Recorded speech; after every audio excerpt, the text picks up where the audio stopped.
Right. Good evening, everybody. This is the Planning Commission. The date is October 16th, 2019. And the second thing on the agenda is the Pledge of Allegiance. If everybody will stand up, thank you. Reads the report, but it's a legal Requirement. I pledge allegiance to the flag of the United States of America and to the republic for which it stands, one nation, under God, indivisible, with liberty and justice for all.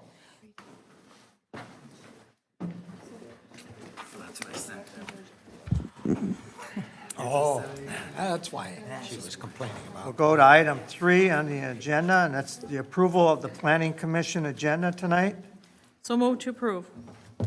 Second. All those in favor, say aye. Aye. Aye. We'll go on to item number 9, motion. The approval of the public hearing minutes, CUP and site plan amendment, Freeway Mini Storage 14474 West Freeway Drive Northeast on 10/2/19. Emailed prior to 10/16/19 meeting. Anybody make a motion on that? Motion to approve. I'll second it. All those in favor, say aye. Aye. Aye. Yeah, okay, And I abstain as well. okay. We have 3 approvals, 2 abstained. Go on to item number 10, continued discussion, alternative billboard enhancement options for the amendment to City Code Chapter 7B sign regulations, Section 7B-310, I-35 corridor, large off-premises signs, pages 1 through 8. Then the bullet underneath it, motion final draft the billboard report, emailed prior to 10/16/19 meeting.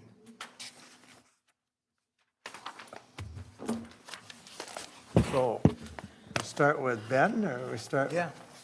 So back at the last planning commission meeting that we discussed this at, let me find my page here. I'm going to begin with the design standards. So the responses from the billboard companies that we got in regards to our letter that we sent, that we were directed to send back in October, or back in September. We had set a due date for the billboard companies to send alternative proposals to our proposal, which was a brick facade to cover the support system to kind of dress up the appearance of the billboards and therefore the I-35 corridor. And by October 4th, they had both sent responses to that with their own proposals. And those were both in your packet. The first one that I posted was from Clear Channel, and that included these pictures up on the board and what you have in your packet. And what they recommended was having 2 billboards with the 4x6 City Columbus logo and name at the entrance and exit of Highway 23, I believe.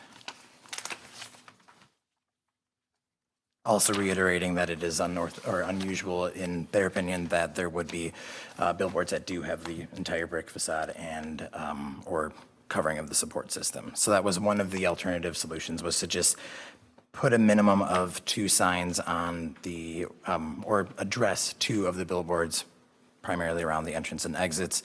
And one thing that I think we came up with was that could be problematic because ownership could change over from those billboards, and it would look kind of like you're handpicking what billboards should have this, in their opinion, burden or just this requirement that they update theirs rather than having it go across the board of billboards that are IUP. Again, CUPs wouldn't be affected by this. And then the second was from Sherbert and Huey, and thank you for coming in. Looks like we do have a representative from Sherbert and Huey, so if we do have any questions regarding their proposal, I'm sure you'd be able to come up and answer away. So here we had a few considerations, alternative enhancements. They also echoed the similar option that it should be around the exits and entrances. This is where you would see the city, or this is where you would associate the city with as you're getting off the freeway. You're coming into Columbus, so this is where you'd see the city. Or you associate the sign with it. And then they also brought up the other enhancement of the city putting up a a welcome sign or a welcome monument in the right-of-way. I believe the alternative, yeah. And then, would you like to go over the plate?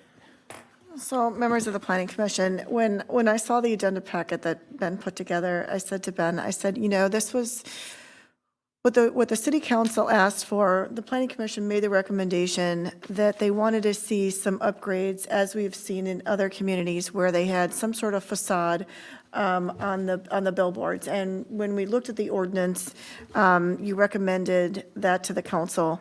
We got to the council, and there were several billboard companies in the audience, and they lobbied the council, indicating that they thought that it was very costly, and could there be some sort of alternative?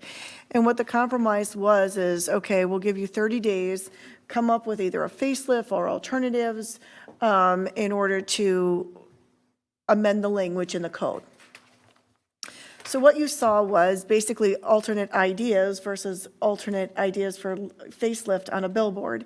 And while I understand and I agree we should have a monument sign, you know, coming off the freeway, and we do. We asked MnDOT to put our name on the bridge, and we've talked about landscaping and putting additional monuments both in the northeast quad and over the bridge. But that really is, I think, independent of the billboards and what we'd like to see with the billboards. So when I talked to Clear Channel today, I said, I think you missed the mark. I don't think we wanted a 2x6 sign nailed to the pole of the billboard. You know, especially with the logo. I said a logo can change, and it's a 10-year interim use permit. And I don't think we wanted the tagline on it, because you won't be able to read it from 70 miles an hour, you know, anyway. So I said, just by putting the logo on the base of the billboard, I think you missed the mark. And of course, I added that, you know, they have a design department. So I said to him, I said, well, I think at this point, you know, we either need to come up with a few more ideas, or the ordinance is probably going to move forward as is, because the opportunity to do some alternate ideas was in your court to do. So I had a few minutes in between tonight, and what Ben has up there was, you know, a few ideas of what I was thinking, that since they couldn't come up with ideas, maybe as we talked about design and as we talked about different building materials, perhaps we would have thought of different things. So in this particular one, I was just telling Rochelle, my glasses are in my car, and I only have my sunglasses, so I can't really see the screen. So I'm going to go by memory, but I don't remember the name of the city that's on the square base there. But what they simply did was they just put letters, you know, identifying, you know, what city they were in. But again, you know what I mean, they put a different material on the base. I don't know if it's brick or masonry, but it's an opportunity. It looks clean. It looks, you know what I mean, you still know what city you're in. And so I thought, okay, well, there might be an opportunity. And Elizabeth and I discussed this one too, and like you said, we're not sure if it is masonry or brick, and that might be one thing. And Sherbert and Huey did point this out, that their approximation for how much it would cost to update to brick would be around $15,000 to $20,000. So maybe there are, like Elizabeth just said, other materials. We have been talking about different tip-up panels or other cement-based fiber products that might be more cost-effective, but also complete the same or come to the same solution of concealing that and still looking attractive. So the second one was, again, it was just a different type of materials where they had stone around the bottom, and I'm not really sure of the materials because I was more looking for pictures just to show you some different ideas of what different bases were out there. And again, I thought if there was something that in particular that you thought was attractive or you felt that was appropriate in materials, then we could start to make some tweaks to the language in the code. This one was more about dimension, and it was only half, but really what I was gearing at is, in this one, it's a circle plaque, and this one is similar to what Blaine has as to name, you know, the name of the city. and whether you thought, maybe ours would be green, like a green background with white letters, you know what I mean? Just really identifying that it was Columbus. And in this case, they did kind of a masonry facade on the bottom. I don't know if it's stone or, I'm not really sure what materials, but then it's a flatter material above, and this happened to be in Sedona, because I'm sure that's Sedona red.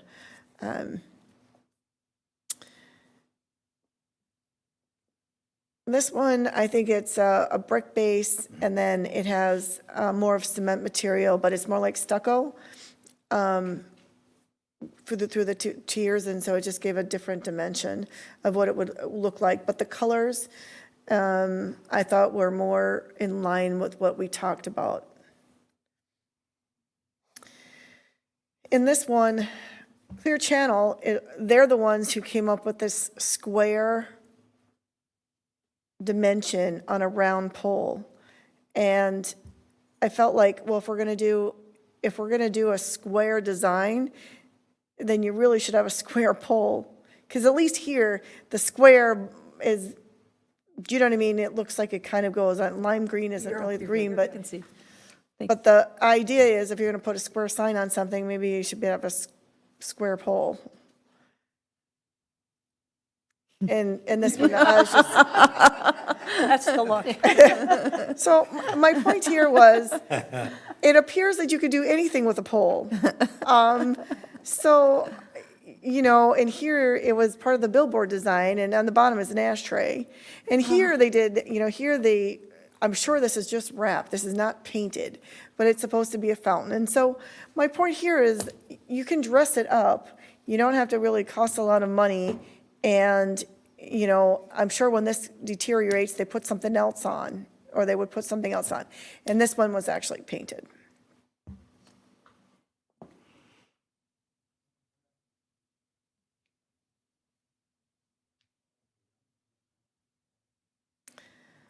I think this was this the last one? That was the last one, yeah. So I kind of threw this together only because I thought, okay, here are just some other ideas about, different poles or pole designs that we could possibly do, in lieu of maybe saying that it has to be a brick base.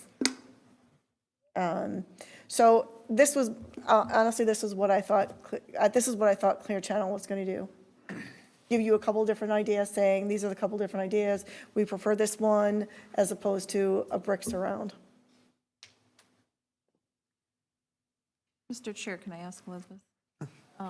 What did the city council say? It came to you first. But what did they say when they presented to them? And They just said, if you don't want to meet what the code requirements are, come back with some proposals on what you think a facelift, what a facelift to the bases could be. Come back with some proposals. to us or to them? Well, that was what it was. It was, come back to, I'm sending it through the planning commission to get some feedback. But that's what it was, to amend that part of the code. Okay, and so essentially we didn't get that response. The response that was, it's in your, it's those pictures, and so, Elizabeth, I just want to say thank you for telling them that they missed a mark, because I read those two letters, and I don't think they said anything, about improving anything. Kind of brings back a bad memory here of another incident. It just keeps coming back and forth. They bring up this comment about not having your name on the sign. When you go down to White Bear Township, they only have 3/4 of a mile on 35, and all three of their signs got their names on them. Can't see them at night, but they're all brick and whatever. And then you leave this area and you go up to Hugo and you see the one billboard by that, what's the name of that place again? The distribution Yeah, center? the distribution center, and then you go 7 miles and you hit 100 that we have. I don't know, like I said, I read the letter, and I don't think there's that one sign. I could have done that at home on a computer, just slap that in there. I mean, it looks cheap and whatever. So That's my 2 points. Anybody else have any? I agree with you, Ron. I think I've been against billboards from the day one when we started this, but I've gone along with it and tried to work with it. And I think what we were asking was pretty reasonable, and giving the billboard companies the chance to come back and give us some ideas to help with what costs they have to occur because of this. And I know that was a big part with the council, and they wanted to work with them. And reading this, and I read it twice, and I had my husband read it, and I'm like, they're not answering any of our questions. And the one is kind of putting back on the city. Okay, we can beautify the city by adding a granite sign, and sure, we'd love to. I mean, there's a lot, but that's the cost to the city, and that's not what we were asking for. We were asking for ideas like this so that we could work with them to come up with something that would enhance our city. I drive 35 every day, and every day I drive that area, and it just, I don't like the look of it, and I never have. So I'm a little biased there, but I agree with you. I think they missed the mark, and I'm disappointed by that. Elizabeth, I like your ideas. Thanks. Yeah, I thank you for taking the time to do that, because that was lacking in all of this packet information. And again, I, echo what you were saying. It's like, I could have done that on my computer as well. I like what you said about the circle, and if the pole is a circle, then the sign should be a circle. And it just needs to be clean, and I'm not wrapped up around brick. It just, I think there's just really less expensive ways that they can tidy this all up. And we can all kind of start to clean up that corridor as, it's going to take little pieces to do that whole thing, but, this is a big part of it that's very peppered with those types of things in there. So, I just would like to add, if we do kind of decide maybe to add stucco into our ordinance, that we, put something in it, the paint is 10-year breathable paint, so that the paint will last as long as the IUP. That's all I have, Ron. Barb, anything? Well, I kind of was hoping that they would have listened to my suggestion where they maybe got rid of some of the static signs and put in a dynamic side, get rid of 3 or 4 of the static ones, because that is the problem that we're all having, is there are too many there. And that wasn't even, in the plan or in the suggestion. So, I mean, we want to develop our city now that we have opportunities.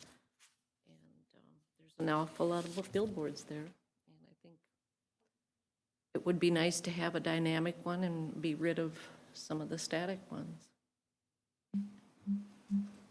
Jody, you have anything? Yes, I think, we built the proposed ordinance as we saw fit, and then they had changes they wanted made but didn't state those changes. And we can do a couple of things. We can either create some more avenues for them to comply with what we want in the ordinance, or we can let it stand, and whichever signs don't make it, don't make it. And I guess that would be a tough road to go, but those are the 2 options that we have that we can take.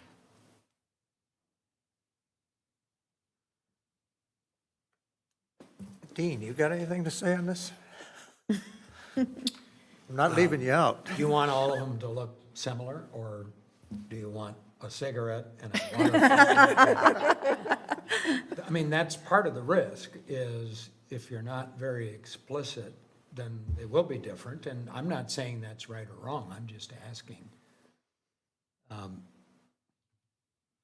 Right now, the cylinders that support all of those signs are fairly similar. And the minute you do something, you either are specific, and I didn't look at Blaine's ordinance. I don't know if they have a design standard that has to be met, but they all seem the same now. But what makes you a little different from most communities is what more than one of you have said, you got a lot of signs.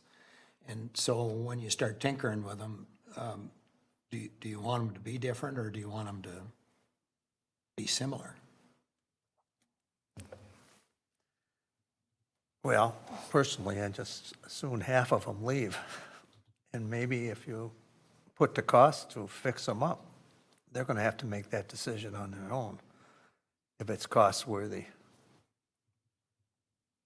I mean, it's our city, it's our image, and they want to be here, I think they have to do what we want. And But they, the only alternative is either no billboards. And we were looking for similarity when we were talking about the city overall. I mean, so it wasn't like we wanted this here and this there. We kind of wanted it to kind of flow and blend. So if we stay with our same thought or vision, we would kind of want them to be the same. I mean, I agree. I agree. okay. Is this one of these negotiated deals where they can come back again? Can we offer it again to them and say it's unacceptable? Well, we're, That could be your recommendation to the council, that what they gave you was some entrance signs and, you know what I mean? That's their feedback. And you can say that isn't agreeable, you know, to the planning commission, and you feel that they should be similar, and it should be like 1, 2, and 3, or so. I feel like unless you give them an example of where you want to go, and then draft that in the language, as Dean has said. I think the language has to be pretty specific if you want them to look similar, because I think that's what White Bear Township said. They had to be similar, and I think even in Blaine, I think it says the same thing, and they have to be, you know, same or similar, and the sign uniform, because if you look at them, the sign that says Blaine is similar on all of them. And the only thing, the reason why I gave them different materials was because brick is expensive, and we've heard that from a couple of different developers. So that's why I thought if you had masonry material of these colors, you know, then it would be similar. And if it was a circle sign with just Columbus, I mean, I think you have to be pretty specific as to, especially with Columbus, on what you want. Do you want the logo? Do you want the name? Do you want, because I think we would be all over the place with the tagline in that regard, as far as the identification of the city. Are you talking about structure and that the same with all companies, or with each company keeps the same structure? So we said we wanted the city of Columbus on each of the billboards, and I think that has to be uniform. I think you have to say the sign has to be circular in it, or square, or whatever it is you think it should be, whether it matches the font of the bridge. I mean, if you wanted commonality, then you would have to start looking at the bridge, because the bridge it's the word Columbus, it's black, because we didn't want to do a whole lot of maintenance, so it's a material that will be there for 50 years. We said, yes, we wanted pine trees, because that was part of the logo, but it wasn't the logo, because we knew over time it was going to change. And then we picked a very, I want to say it's like sand dune or sandstone or something to that effect, is the color of the bridge, you know? So if you want that commonality element, I think you got to draw from some of those things and then tell them the font is Garamond, you know, that's what you have to use. It has to be so big so that it's uniform. And using the logo with orange and yellow, and those colors are not common to the Freeway District right now. No, but you were talking about like White Bear Township, all three of them look almost alike. Yep. I mean, they're nice-looking billboards, but they're all three alike. Yep. And then their logo is so off to the side, the backside, it says White Bear Township. But I was just wondering, are we talking about, there seems to be two companies here, right, that we're dealing with? There are 3. One company has not been to any meetings. Yeah, well, the three we have, we were talking about a set the standard, that they all look this way? Or are we talking Yep. about each Yes. company they Yep. have? Yes, Nope. no. I think we We set the write our standard. ordinance so that it's similar. And Mr. Chair, I'd like to just maybe ask the other commissioners how they feel about extending the timeline. I'm not for that. 30 days is 30 days to get back to you with, some helpful information. So I'm not a fan of extending it another 30 days. This has already gone on much longer than I feel like it should have. So I don't know if No, I'm I alone would in agree that. with that, Yeah. I agree. We haven't made any progress. No, we haven't. And so I like what Elizabeth's saying. Let's just narrow it down. Okay. And, the letters, let's just take the bridge. I mean, that's all, paint the poles and put up a plaque and, be consistent. And I know that, what they're saying about it's uncommon that many signs would have our city name on it, but you can't just say, oh, you three have to, and you don't. So how do we come around from that as well? I just say it's consistent. Well, it's the city council that makes the decision if they want to give them another 30 days anyway, right? But what I'm saying as a Yeah, planning but- commission, my opinion would be not to do that for another 30 days. Let's hone down our nice, tight, credentials on it and go forward from there. And if, I kind of feel like maybe that the city council would be behind that. I agree. Sound like a See plan? a few nods and, I mean, I know it's not that cut and dry, but I mean, I just am not a proponent of another 30 days. okay. Ben, you have any comments on this? So with that in mind, do you have an idea of what you'd like to present to the planning commission or the city council? What you'd like to say? We want to use a neutral, similar color palette. We believe that brick, cement paneling, something you see like on here, is an appropriate material, and the logo it can't be the logo, it has to be the city of Columbus, a sign? Or do you want it to be something like we saw here where it's just the letters affixed to the actual supports? I think that would be the next step for you. If you'd like to just, no more 30 days, we want to give city council something that we believe is the best step forward from here. What are those things? That's what I was trying to Yeah, say. You said yeah. it very No, nicely. that's- Thank you. Yeah, that was my only comment is, I guess, what are we thinking then for that? Like Elizabeth said, do we want to do a uniform sign with a uniform font? I'm not sure it's important to pick the font exactly right now, but I having believe so for those- consistency. I think Yeah. that if we can, this is it, use this, match the bridge, black, it doesn't have to be fancy. We don't need the logo because it can change. And Yeah. expenses with more color. And, So you're talking something like that one that's up there, Pam? There's this one, I kind of like the circle. This with is the individual letters. oval. That Yeah. one, that one is circle is, you know what I mean, where you have black on white or something that, you know what I mean? You do need two colors to make it Right. stand out. But if it was green and white or, you Yeah, know what I dark mean, forest or green or something. black and white, or black and white, I think would still, I want to say Blaine's is kind of a brown tone in white, if I remember. It's raised, and I just think can't it remember the is. colors. But it's certainly not blue. Blaine's colors are blue.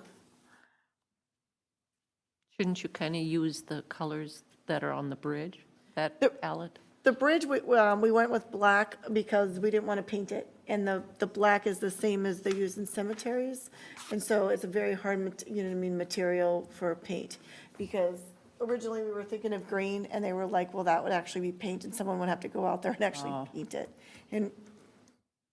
And we would be responsible for the maintenance, and that we knew that would be really costly.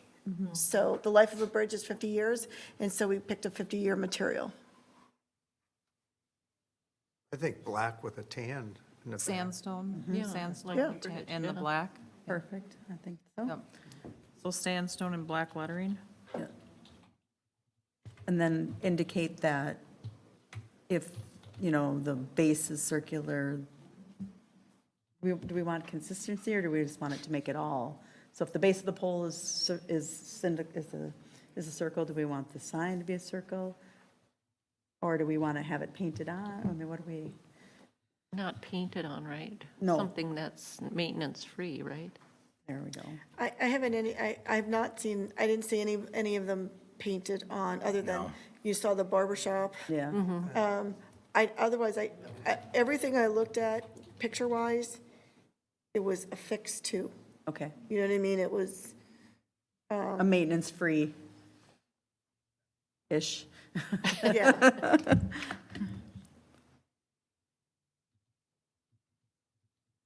So we're still talking about the brick, the concrete, on each pole. You know, I Each think, billboard. I think in this one, it's only a third, you know what I mean, or a quarter, and then the rest of the quarters is just, it's still masonry, but it's just a different type of material. I don't know, I don't know if it's stucco or not. I'd have to call that city and ask, or Lamar. Oh, so you Is could that call the Lamar. Is that the billboard Yep. company? One of them is a clear channel sign that's up there. I forget which one, but The Sedona one that also has the same material said something that they could have provided in. That one there, I mean, I like the way the pole sits. I mean, I don't, if we had them all that way, So you're saying a third brick and it's 2/3 then of whatever. whatever Masonry? that other material is? Masonry, I suppose, masonry? yeah. Well, masonry on the bottom, they don't really use brick, they use that, Oh, the half-cut brick? Yeah. Yeah. and use an epoxy to put it on there, so. And then I suppose the others is like a cement board or something. Not, I would have to call them to see what it was. They have so many different materials today that it's hard to keep up with what they call it all. So Dean, you've heard a couple of our comments. Anything you'd like to add again?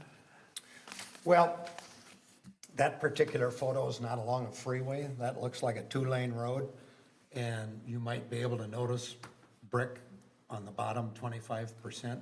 I don't know that you'll see that on a freeway. Good point. I try to keep my personal opinion about my own design likes and dislikes to a minimum. The style is fine. If everything had that kind of character, it would be a clear statement about the community. But I heard somebody say, okay, so maybe 25% brick. I don't know that you're gonna ever see it. Unless it was 25% up on top. It's difficult without dictating exactly what you want to guarantee that you get what you want.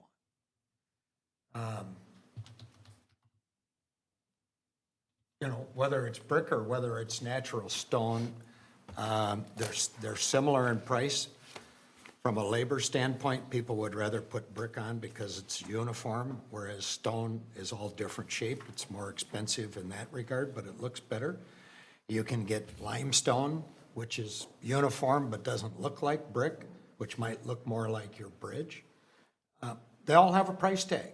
And if, as you say, one way to weed out the number of signs you have is that someone doesn't want to renew the sign because of the cost, that's the price to do business. I mean, that's not an unreasonable decision for the city. 20 years ago, when this all first started, the whole purpose of issuing interim use permits was to allow you to make this decision 20 years later, and now you're here. And the signs aren't going to go away unless you make a conscious effort at them. Your conditional use permits never go away unless you come up with some other technique or mechanism. I'm concerned with the alternatives that you have if you're not very specific. You're going to have a kind of a hodgepodge appearance throughout the corridor, and it might look as clumsy as, in my view, all of the signs look. It's clutter. it may be good for some local business. It certainly is more national advertising than local, but it's clutter. And unless they're thinned out, it's going to always look clutter. And I don't think you can mask something that you don't like by just dressing it up a little bit, I agree, yeah. putting lipstick on a pig. Silk purse out of a sow's ear. And I'm not suggesting that dressing these up is not at all appropriate. I'm just concerned that without being very specific about what you want, including how you want your name in there, you know, you'd have to look at traveling 70 miles an hour, what the legibility is. You're all familiar with your new name on the bridge. I don't know the height of those letters. I forget. But you'd want to specify that that's legible. We can see that. And if that nameplate became 36 inches wide to be able to be visible, because the billboards have a more distant setback from automobiles than the bridge, you're going right under it. So you might need larger lettering because of the location of the poles themselves. And if that's 48 inches, then that's almost dictating that's what your column is, 48 by 48. And I'm just shooting from the hip. I don't have the specifics in front of me. But if you can't read your name without it being a certain size, that is going to end up being the minimum dimension of your columns, is how big the letters are. And then that might create a mass that becomes more clutter. Well, Columbus is 7 letters. So we're not talking, right? COLMUBS. So that, you know what I mean? So you know what I mean? I'm not thinking it's going to be that big for legibility. Because the bridge, I don't think it, when you look at the bridge deck, it's not that long. Yeah, I just don't remember. I think I have all those files still at home, but I didn't re-look at them. I'm trying to see your name at a distance. It's deceiving how big letters need to be visible. I mean, the sign industry always wants larger than I think are necessary, but it's so people like Elizabeth forgot her glasses can see them when they're going by. But those are things you keep in mind. If the sign area itself dictates a much larger cover-up of the support itself, it may be self-defeating. Could I ask this gentleman from the industry, what is the diameter of your pole? 36 or 42 inches. Yeah, and so at a minimum, you'd be probably looking at something in the vicinity of 4 feet, and I'm guessing that that's about the size of the lettering that would have to be visible. And to avoid clutter, I don't think you'd want to put city of, I think you just want to put Columbus. Right. Well, I look at all these signs and they got their name, like Lamar, Clear Channel, whatever. I don't know what size there are, but I wonder, are they required by law to put their name up on them? I can't answer that. Anybody? Guess Do nobody. you have to put your name on them?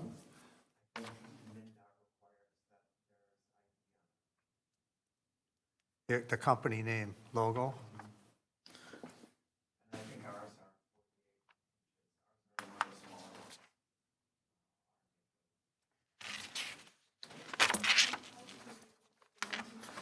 inches. Ours are one of the You bring up another point, just looking at that one right there. Now, if we got 13 or 14 of those on each side of the road, it's going to say Columbus, Columbus, Columbus as we go down the road. They'll get it then. Well, It's a lot, but it goes back to having a lot of signs. right, that's the main point. Yeah.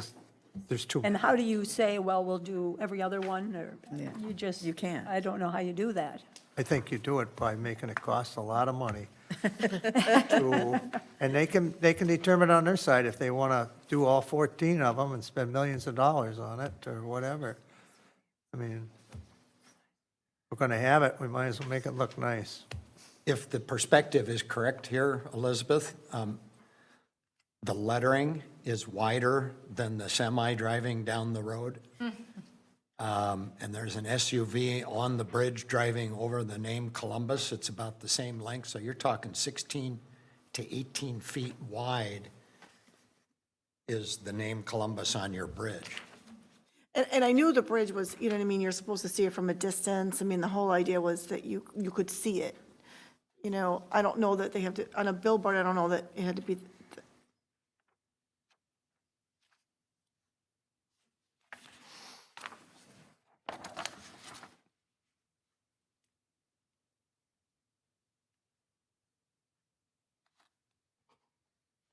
Yeah, those are probably 8-foot spans.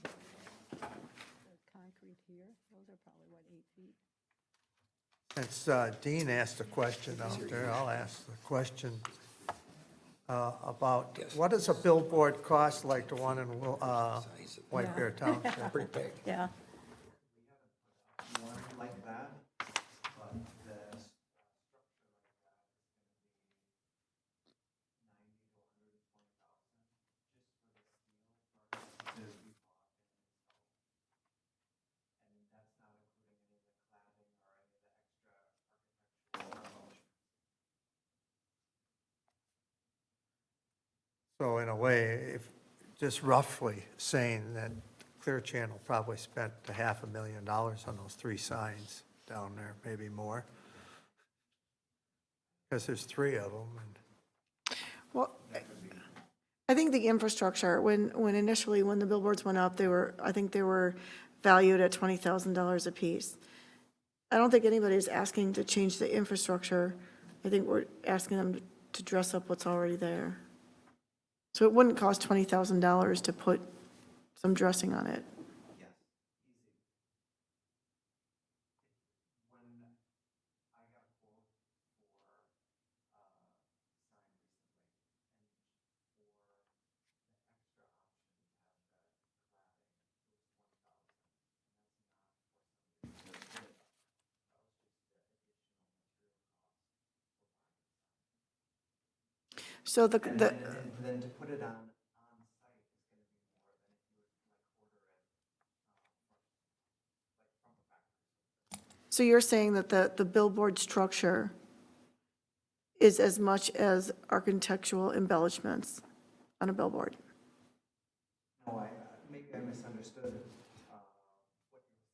were saying. But what I was saying is that, so like, on a sign like that, like a 1428 size sign, I had requested a quote for a different city, and so I asked them for a column cover. What's the price with and without the column cover? Okay. The column cover was an additional 20,000. But that was just for the material cost, that wasn't the extra labor for having all the panels. So that's what it's called, a column cover. I think that's what you guys call them. We've never had to put one on, so. Copyright that name.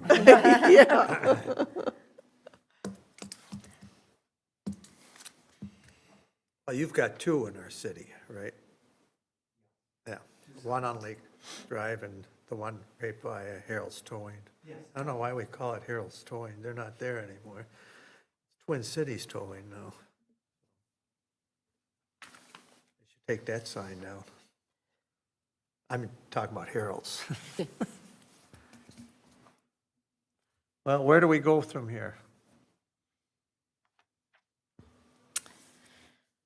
You know, in the ordinance that was recommended to the council, we recommended column covers with signage on it, identifying that it was in Columbus.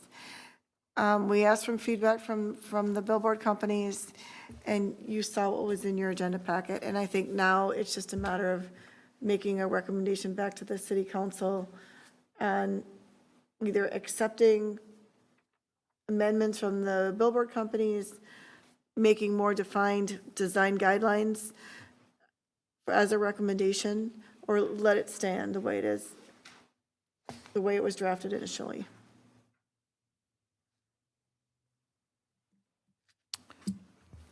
Any discussion on that?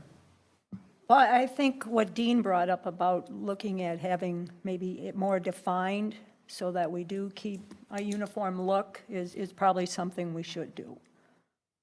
Otherwise, we are going to get different looks. And if that's what we want, okay, but I don't think that's really what we want, because then we're going to end up with another problem.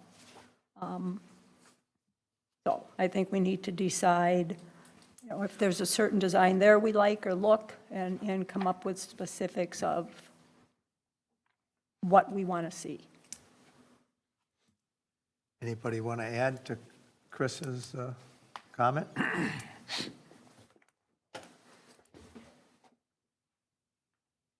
I agree with you, Chris, but now we'd have to go 1, 2, 3 down the list, kind of like the letter sizing, the type of column, what do they call it, cover?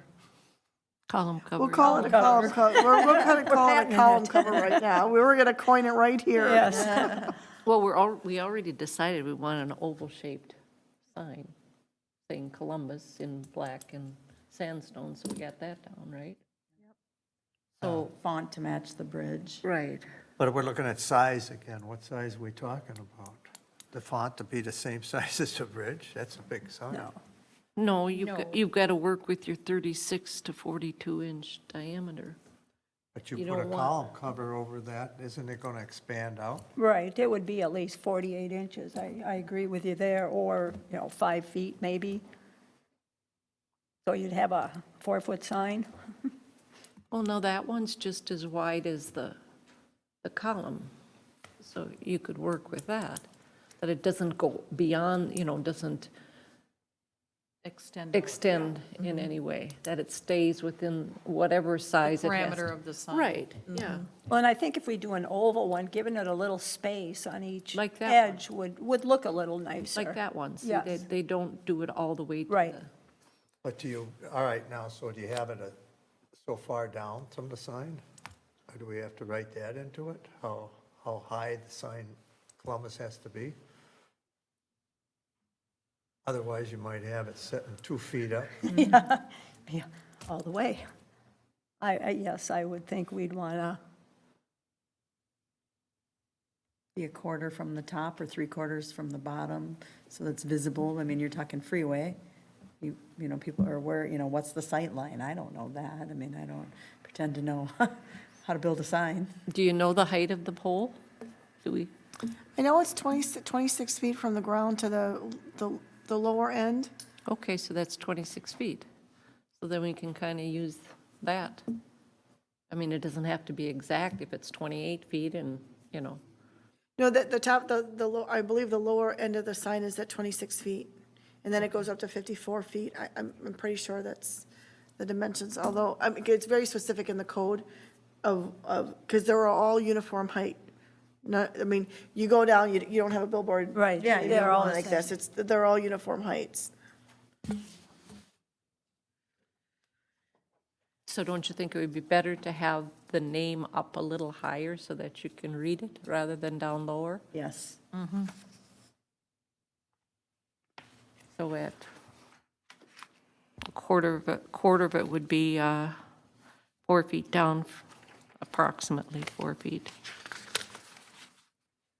I don't know, but looking at that page 5 or the one that Clear Channel sent us, I mean, if you go down like 5 feet and you look at that one, and now you got a round one.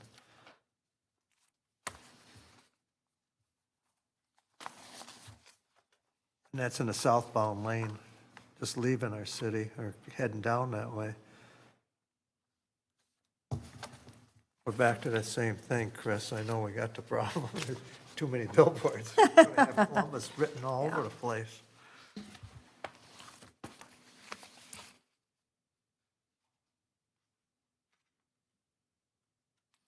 So Elizabeth, you think it's easier to say something like, we like that one, or we like this type of thing, and want it made out of something? Is easier to direct the council, this is where we're at, or is it?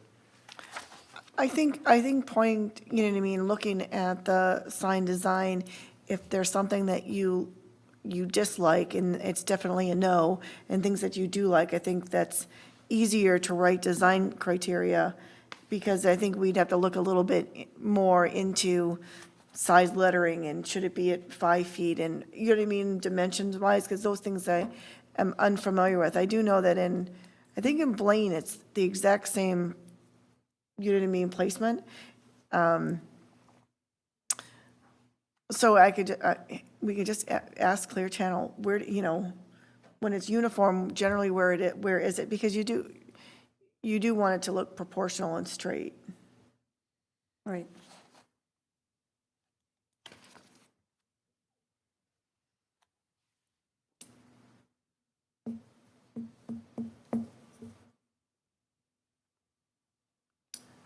Anybody Chair? else? Dean?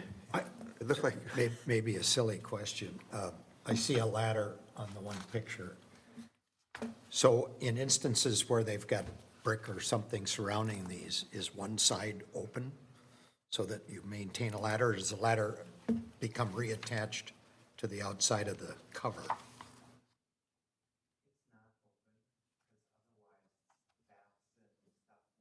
Roost in there, so it's closed on all 4 sides. So either they've got, like Lamar probably has either ladder that they use to get up there, or in other cases, you can mount a ladder on the outside. We mount it through the cover, so to speak,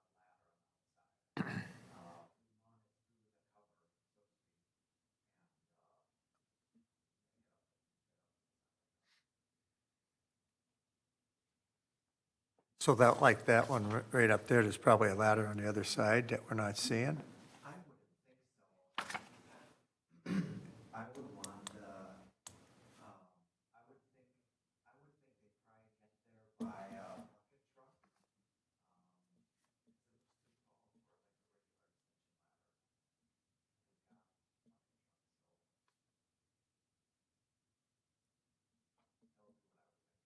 And that's in a commercial district too, like you pointed out, Dean. They probably wouldn't have a ladder on one side if it's all very visible. Well, you look at the power poles behind it or on the side of it, you got a super high line, then you got regular distribution lines, and then you got a street lamp. I don't know that that's terribly tall.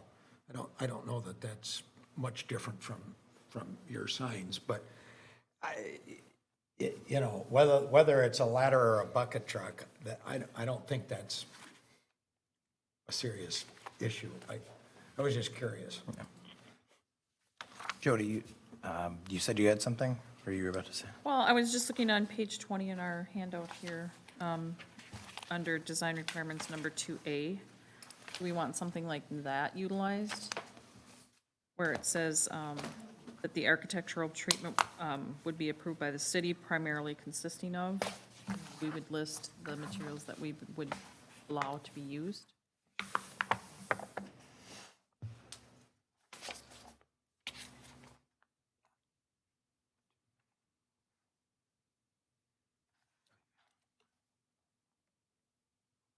I think that's a good idea. Give some options. Gives some options, and it gives our staff that ability to let them be a little flexible, but staying kind of same or similar. So then possibly they all wouldn't be the same. Right, that way would Yeah, fall into it's that same or Burnsville one, similar. right?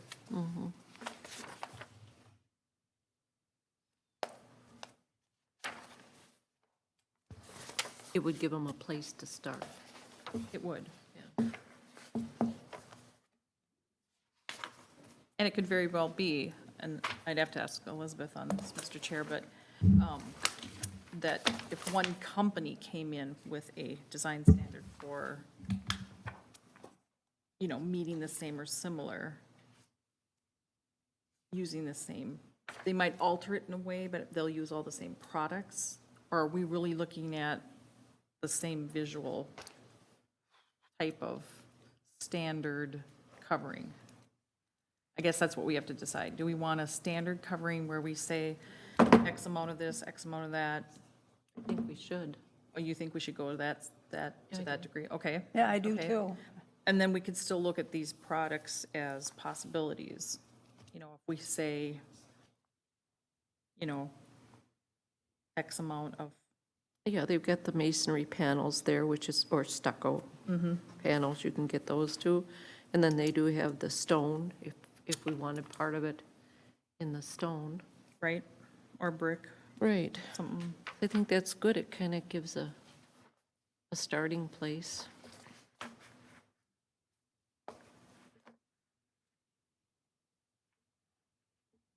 But then the way it's laid out, as far as the final look, are we going to tell them, okay, you can use this type of material up this tall, and it's got to be this color, or, you I know? think that's what we have to do. Right. is Yeah. We have to say, let's use this much material to here, and then this much material to here, so that So it's if we're looking for a certain look, should we maybe come up with something we like and just say, and maybe we table this for one more meeting so that we can look into this more as us and come up more with what the specifics that we would like. This is what I wrote down from what I've heard, that you wanted a defined look, you wanted design criteria for the column cover, but for the sign for Columbus, we just wanted the name Columbus. We wanted common letter size and placement on the pole, and configuration, meaning whether it's an oval or, you know, square, but we would determine that, and it would be in a color similar to the bridge, which was, and sandstone's probably a bad word, but whatever, beige or whatever it is, with black letters, and the font size was gonna be the same as what our logo was. Now, whether you decide that's true or not, but I think if you kept with that, and then you came up with an idea, like, this is the commonality we want, you know, a quarter brick and with 2 lines or no lines, or, I think you have to have some commonality throughout the district if that's what you're looking for.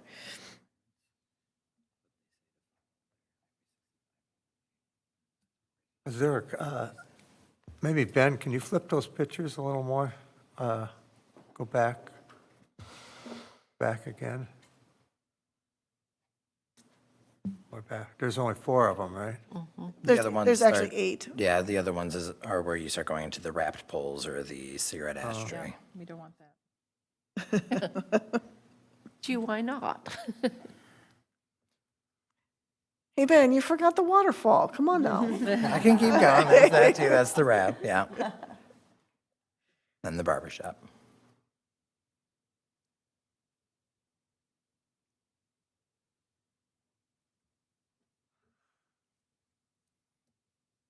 I really like that Can one. you stop right at that one? Yeah. What is that one?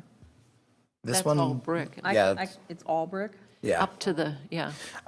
And then there's the pole, just the top of it is a little bit of a, between the end of the brick and the bottom of the sign is back to the pole itself. Could you go back to the one before that? I mean, I don't want it to be orange, but I mean, that's kind of a classic look. I like the fact that it's not straight across, that it's kind of at a diagonal. It gives it a little more interest, design-wise, in my opinion. So this Rather could be maybe some of the opinions that you could share if you did follow something similar to what Blaine had that, or, I'm not sure what ordinance you're looking at there, Jody. I know there's another one too. Could have been Burnsville. You'd have that kind of leisure to have those recommendations, make it go across. And then maybe the first one that does come across the desk you really like, and that could be something that you narrow in and say, this is how we would like to continue looking at. Every one that comes across, you can kind of cater towards that design. Is that doable as far as staff?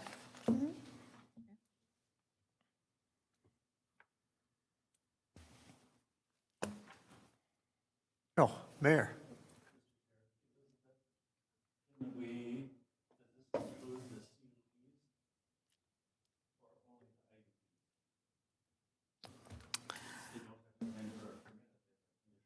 Yeah, I believe this is just the IUPs. Yep. IUP. Yeah. Yep. And there's really nothing we can do with, Yeah. with the design standards. We can ask them to, you know, I mean, respect the design guidelines, but I don't think we would have the ability to require it.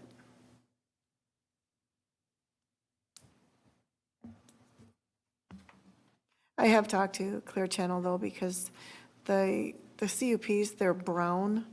They're not even painted the similar colors. They're on the older side. And they really do need a facelift. They're different colors. They're not uniform colors.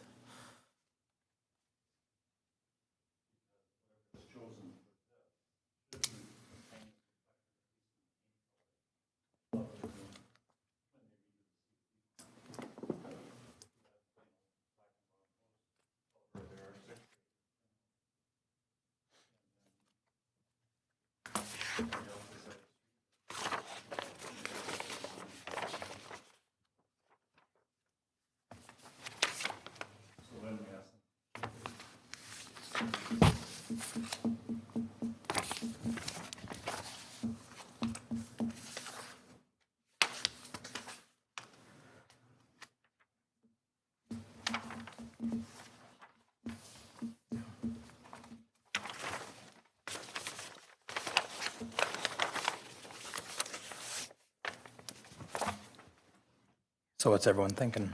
Do we want to narrow down a color palette tonight, or is it more we want to follow what Blaine has, Burnsville has, where this is something that we're able to look at later, kind of have a committee, or it could go through planning commission. I don't know if it'd have to go through city council as well, or if you would you write it in a way that it just goes through one of the two different bodies and they have to approve it, or do both bodies would have to approve it? The planning commission Would would be make a the ones. recommendation, and then we would just amend the language of the code. Can't we just have it at the discretion of the zoning administrator and staff? Oh, yeah, we can do that. too. Because, I mean, you guys know the code best of all of us, and you would know if something was staying uniformly approved, Sure. don't you think, committee? I mean, it might put more on you, but I mean, at least you have the answers for the questions for them when they're at the front counter. I would agree. It's always nice to have, when you're looking at design criteria, it's always nice to have as much guidance, because you can give design criteria to people, and what I like and what someone else is like, it's kind of like neat and tidy. What I think is neat and tidy is not really what someone else might think is neat and tidy. Right. Right. Well, can we start with this on page 20, that, Letter A, that you recommended, start is that with enough for your staff, for you and staff to utilize to do that? Or do you need more definition in that? I think that should be enough. And then if you do look at page 17, they also do address the question that we had about where to place the City of Columbus sign itself. E2 is very similar language to what you saw on page 20. Then E3 is all sign structures shall incorporate the City of Blaine's logo near the top, a style as approved by the city. So again, it'd go through the same process. And I think that might be enough information for us to at least provide something to City Council. Okay. And you'll include the oval? Yeah, All with of the that? sandstone tan background. Which one? He's talking about E2 and 3.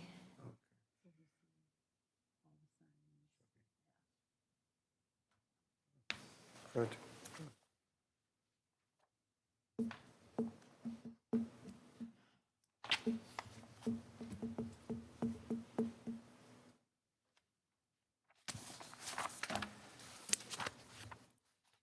You have a preference over square panels, circular panels? The language in Blaine and Burnsville allow architectural metal. So does that mean someone can take a metal panel and surround a metal pole? Somebody else is going to come in and do a triangle brick. Somebody else is going to do a square brick. If you're thinking about some type of architectural review, you need to have specifics. I'd get rid of the panel and just create the specifics. You want rectangular, or you want oval, or triangular, or whatever it is. And I don't know if you'd go along with architectural metal or other materials. what are those? If you're talking brick, if you're talking stone, if that's the look you want, and you want beige or earth tones, I think you ought to say that. And I think you ought to describe the structure. Would you allow somebody to put natural stone right up against a round existing column, or do you want something different? I'm not, again, specifying a preference. I'm just saying you're going to be all over the map that somebody could comply with your particular standards. And I don't know if it's going to get you any closer to what you want, because I'm not convinced I know what you want. I kind of like the cigarette one myself. And that'd be hard to define, but that's just me. That'd be easy for a cigarette. And I'm not trying to elevate the cost. I'm just trying to say, you got a lot of things, or a lot of polls out there right now. And I think if you want uniformity, you need to be specific. That's my concern. And if you want natural stone and you want earth tone colors, I'd be as specific as you want. I mean, if you want Chicago pink brick every 7th pole, and that's okay, then you allow brick. Otherwise, you may want to go natural or cultured stone only. I don't see how that type of appearance compares to a stucco panel. I saw a couple examples, they look nice. But if you want all of them to be in that same category, it will be a statement through your community. They'll look the same. But if you allowed that variety of materials that are in Blaine and Burnsville without being specific, you could have brick around a round pole, you could have a triangle, you could have a square, you could have Chicago brick, and you could have very nice limestone or even cultured stone that, is a manufactured product. But what is it you're trying to accomplish? And I know Shelley has constantly said she's looking for some sort of uniformity, and we want to be careful not to design these specifically, but to provide enough direction. You got more people that see this corridor with your signs than anything else in the community, more than will visit any of your other businesses on a daily basis. And if it's something that you are trying to create for aesthetic value, then I think you have to consider being pretty specific. I agree with you, Dean. I think we just have to be point blank. Say they're either round or square. They're going to be made out of rock or cultured stone, whatever you want to say it, and just limit it to that. And The height of the sign has to be here. right. Anybody else has an opinion? Are majority of the signs out there right now, are the poles circular? Yep. They all They all are. They all are. They all are. But- So does that make us, yeah. does that tighten that up for us? Then why make them change the shape? I don't know if they'll probably just surround. Surround it with So a square. I would think if we're talking bricks or anything like that, going rectangular square is going to be a lot easier than trying to Okay. Right, curve anything. right, So like we'd wanna- something like that. That to me looks better than a square pole would look, Right. It's, Oh, yeah. a square is just going to look, Like a square pole instead of a round one. yeah, So you're talking rectangular, yeah. okay. And with, Go rectangular. right, and maybe the stone, like I say, at an So Ben, angle like the that. first one is. Because is the otherwise very- it's going to look that's- squat and it's going to That's look, that was the square, but you're right, it looks similar to the pole. it's not going to, One of the things that you should probably talk to somebody regards the structural capacity. It's not easy to create an unusual shaped box around something else without some additional support. And this has got weight. It's got to have a foundation. And it doesn't mean that you can't require that they just pour a new foundation, but I think you might want to get somebody that's got some structural engineering knowledge to advise about what either of these alternatives might be in terms of additional expense. I mean, some might be unnecessarily expensive, like the rectangle versus a square or a triangle. I'm just thinking out loud again.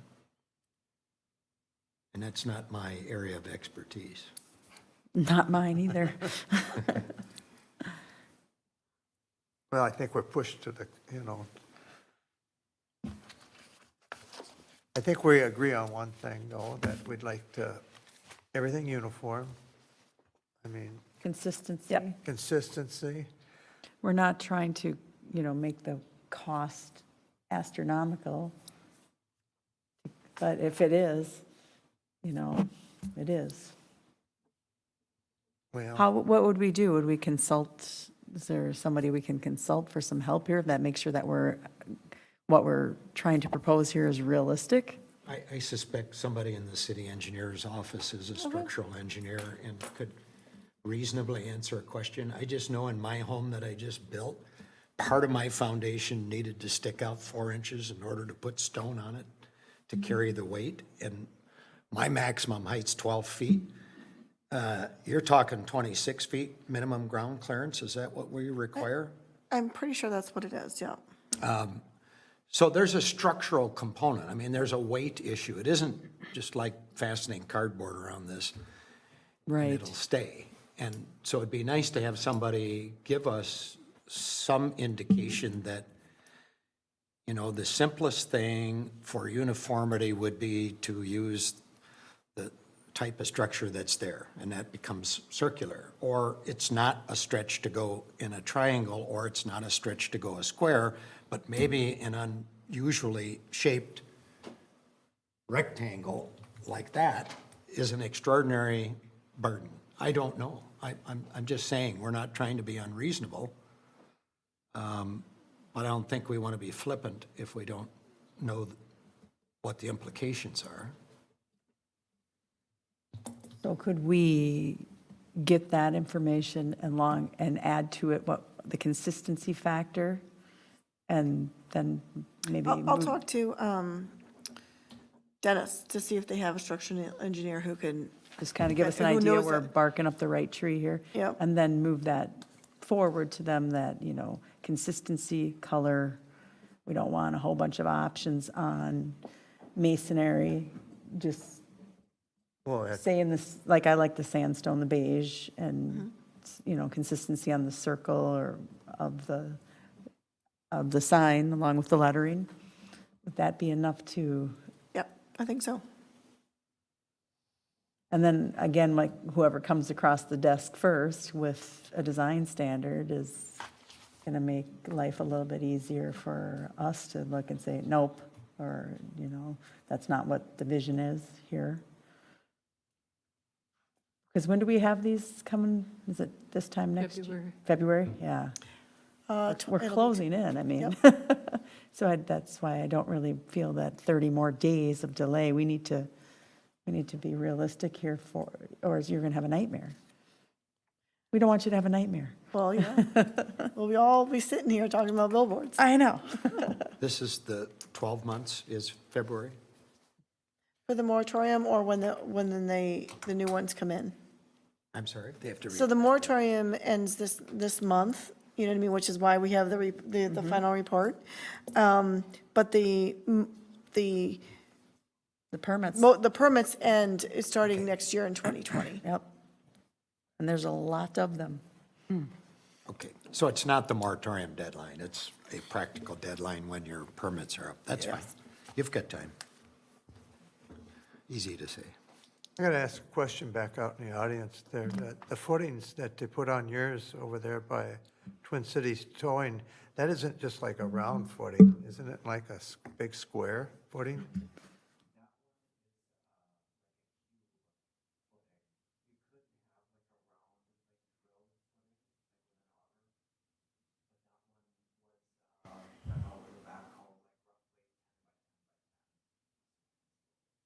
And then they run the re-rod and the cement and all that down to 48 inches or whatever. No, it's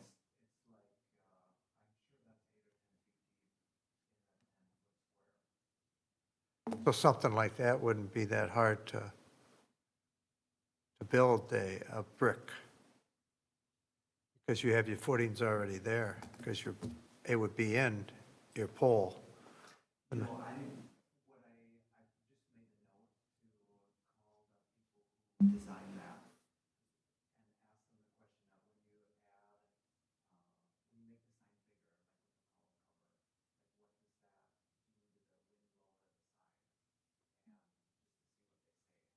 what does that do to the wind blow of the sign? And just to see what they say. Because the foundation is sized for how tall and how big the sign is. If you make the sign bigger, then you can only make it so much bigger before it's not safe anymore. So there's like the foundation size, I'm not too worried about, but there's a question of like, is how much weight is the column going to have on it, or force when there's,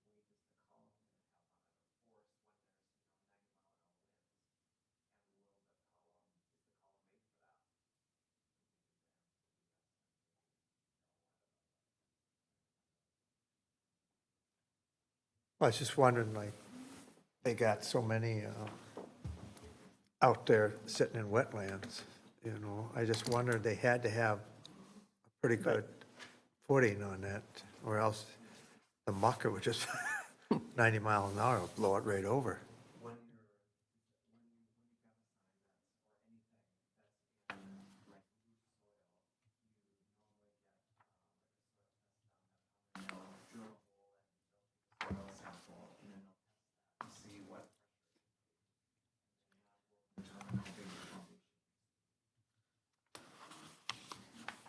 Thank you.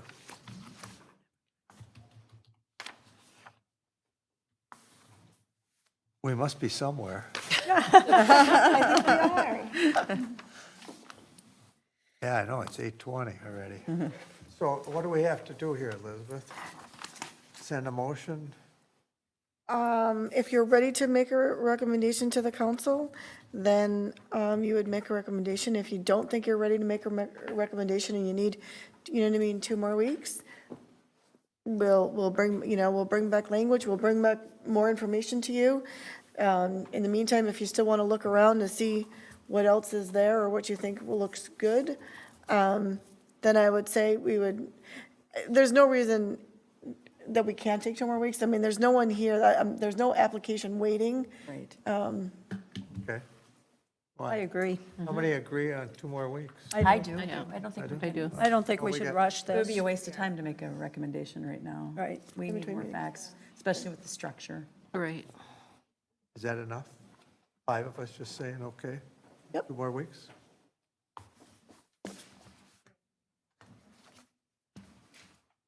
It's just discussion, so we're good. Are we okay? Ready to go on? Ready when you are.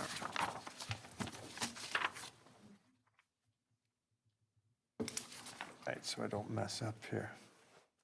We're going to item number 11, continued discussion of Northeast Quad High Density Mixed Use District Draft Ordinance Review, pages 9 through 21. Not yet, actually, it's not. Ron, there is actually one more bullet under number 10, and that's the motion of the final draft of the Billboard report. That is the 78-page product right in front of you. So the moratorium that was called a year ago does expire this month, and what we need to do is approve a final draft of a study. What they called for in the original moratorium a year ago was that the city study billboards in the city, and then after approving the study and what it has to say, they make a ordinance. And we are now at the pretty much end of the study period. We have looked at various, we've looked at Blaine, Burnsville, we've looked at neighboring community signs. We've had many discussions about that with Planning Commission. We've held public hearing, and we have had discussions with City Council. We've also looked at 2 different proposed ordinances and reached out to the billboard companies that do have billboards in the city and took their considerations in. So with that deadline coming up, Elizabeth and I felt that this was probably a complete study, with the caveat that on page 7, or actually page 8, there are next steps. And tonight was one of those next steps. In section M on page 8, it's the planning commission will review the proposed alternative billboard enhancements provided by the billboard companies and this final policy paper and make a motion. They either would wait 2 more weeks like you've done, pass it on to city council, and then right now it looks like we're waiting the 2 more weeks, and then that's where you'd make your motion for that area. And then city council would make their final decision, and then we would have the code of ordinance be created and adopted.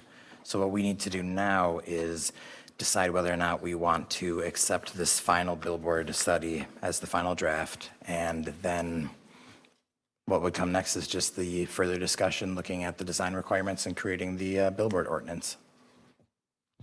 The design requirements need to be in this? They do not. I spoke with Elizabeth about that because that is why we have the next step section. That's, the final ordinance is separate from this study. If you look at their, at the actual moratorium memorandum, they do say that the city finds it necessary to study the impacts and effects of the billboards. They find that these outdoor advertisings may not provide the desired level of oversight and regulation in such uses, which makes it necessary to study the existing ordinance and alternative ordinances. Following the study, the city intends to update and amend the official controls. So the study directs the ordinance. So if we believe that the study has directed conversation and the parts of the study have directed the conversation that creates this upcoming ordinance well enough, then we can approve this. If we think there are pieces missing, we can add that, but that deadline is coming up, so we felt it might be pertinent to add that to the agenda. And the only thing that has changed since last time you guys looked at this was I did add pages 7 and 8 and the subsequent appendices in the back, which were pretty much appendices Q through W. And that does include just the proposed ordinances, the changes that we asked for, and then the second ordinance, we made new maps showing the land uses where the billboards were, and then the most recent letter requesting these updates.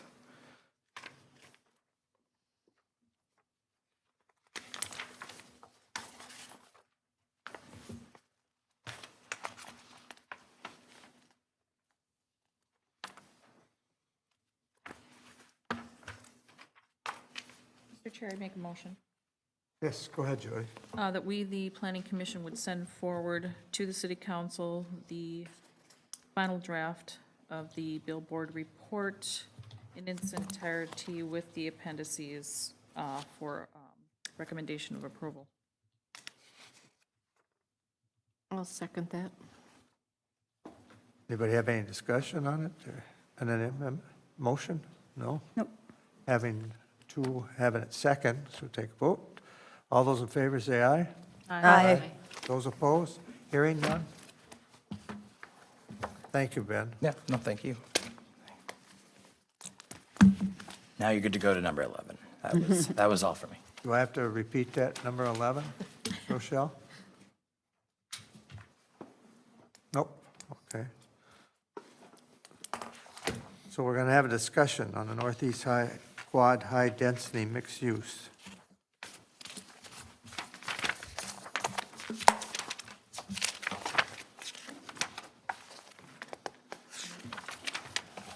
What would you like?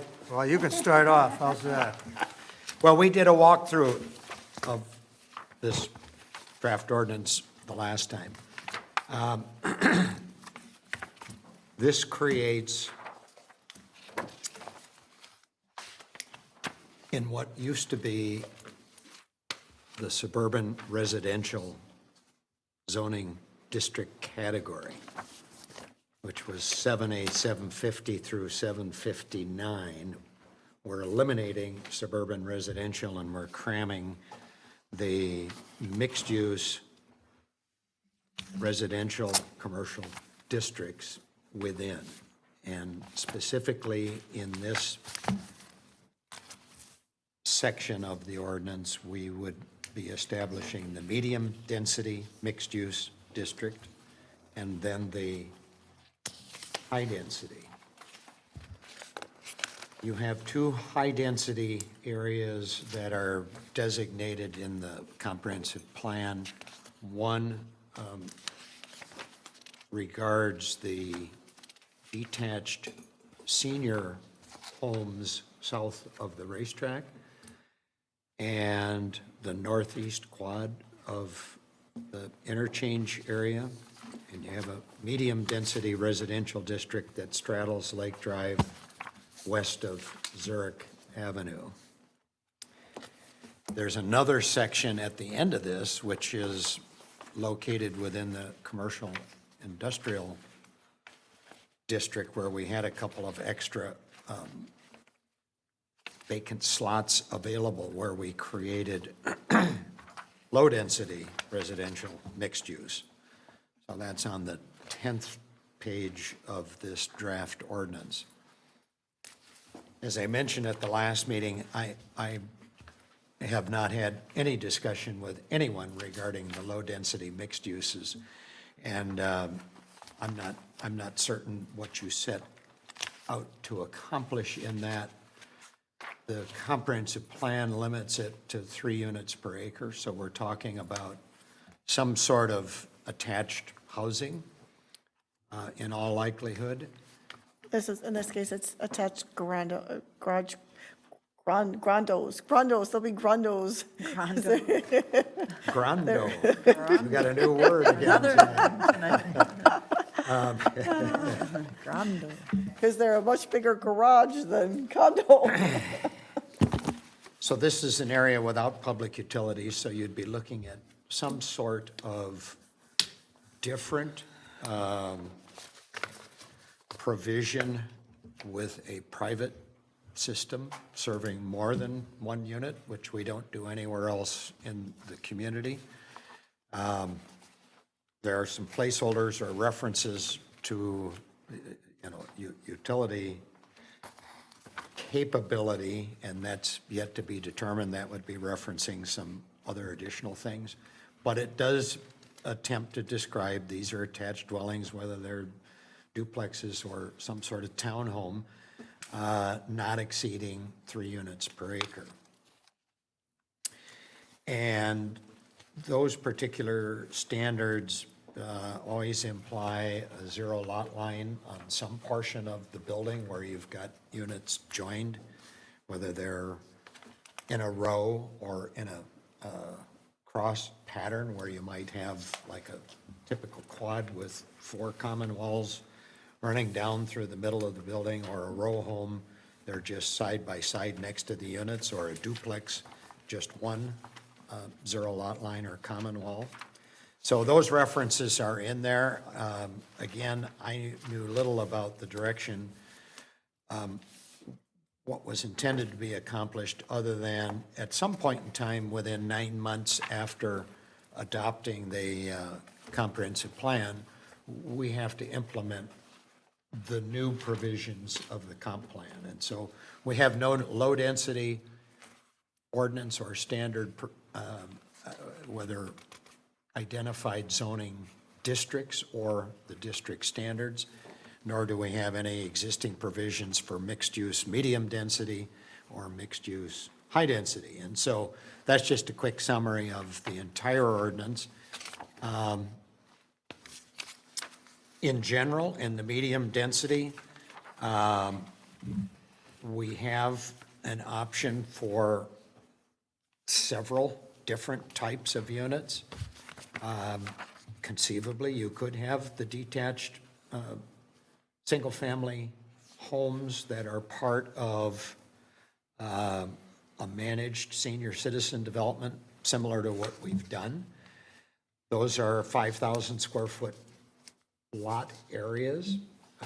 They tend to eat up more land. You're never going to get up to 8 units an acre with that type of housing, but I didn't want to exclude that from being a potential if the product that you've already approved does well, and there's the medium density location west of Zurich has as much connectivity potential as the existing detached senior homes.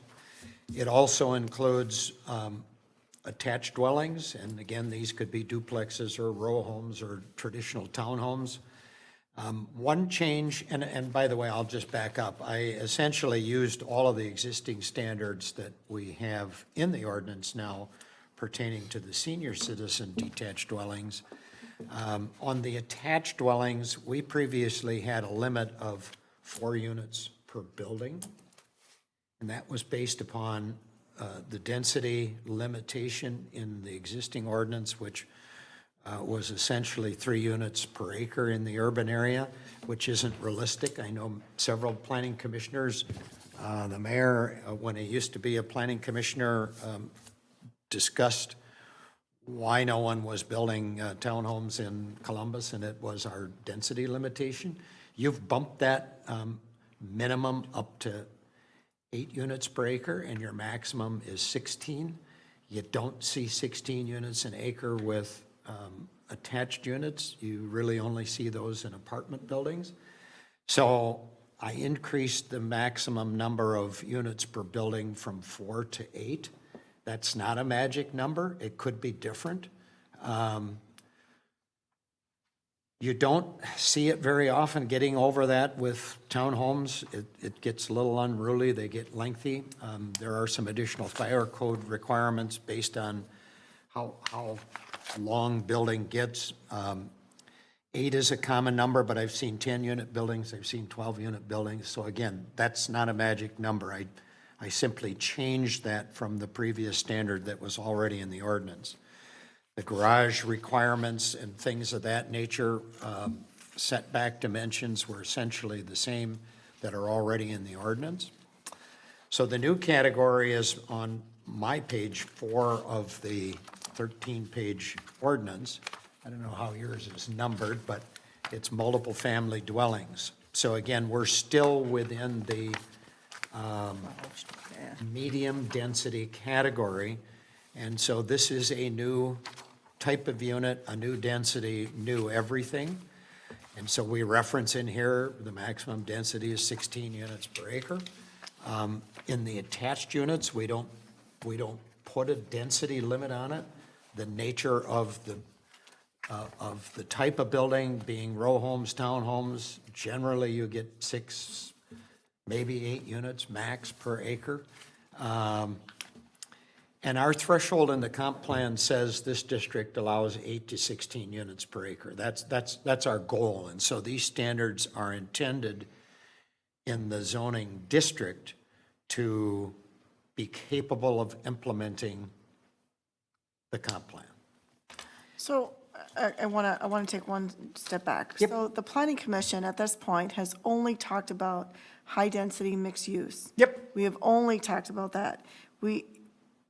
So we haven't even talked about anything on the mixed use or the low density. So I think we really need to focus on the high density if that's where we're going to move forward, because I don't know that anybody tonight is prepared to talk about the low density or the medium density areas. That makes me feel better because I didn't know what I was writing in the first place. You know, I'm, However, you will see, and I can relate back and forth to these, that the standards in the medium density for multiple family dwellings are pretty similar to our high density standards. However, garages are optional in the medium density. So if you had a typical 3-story apartment building, you typically don't get garage stalls with them.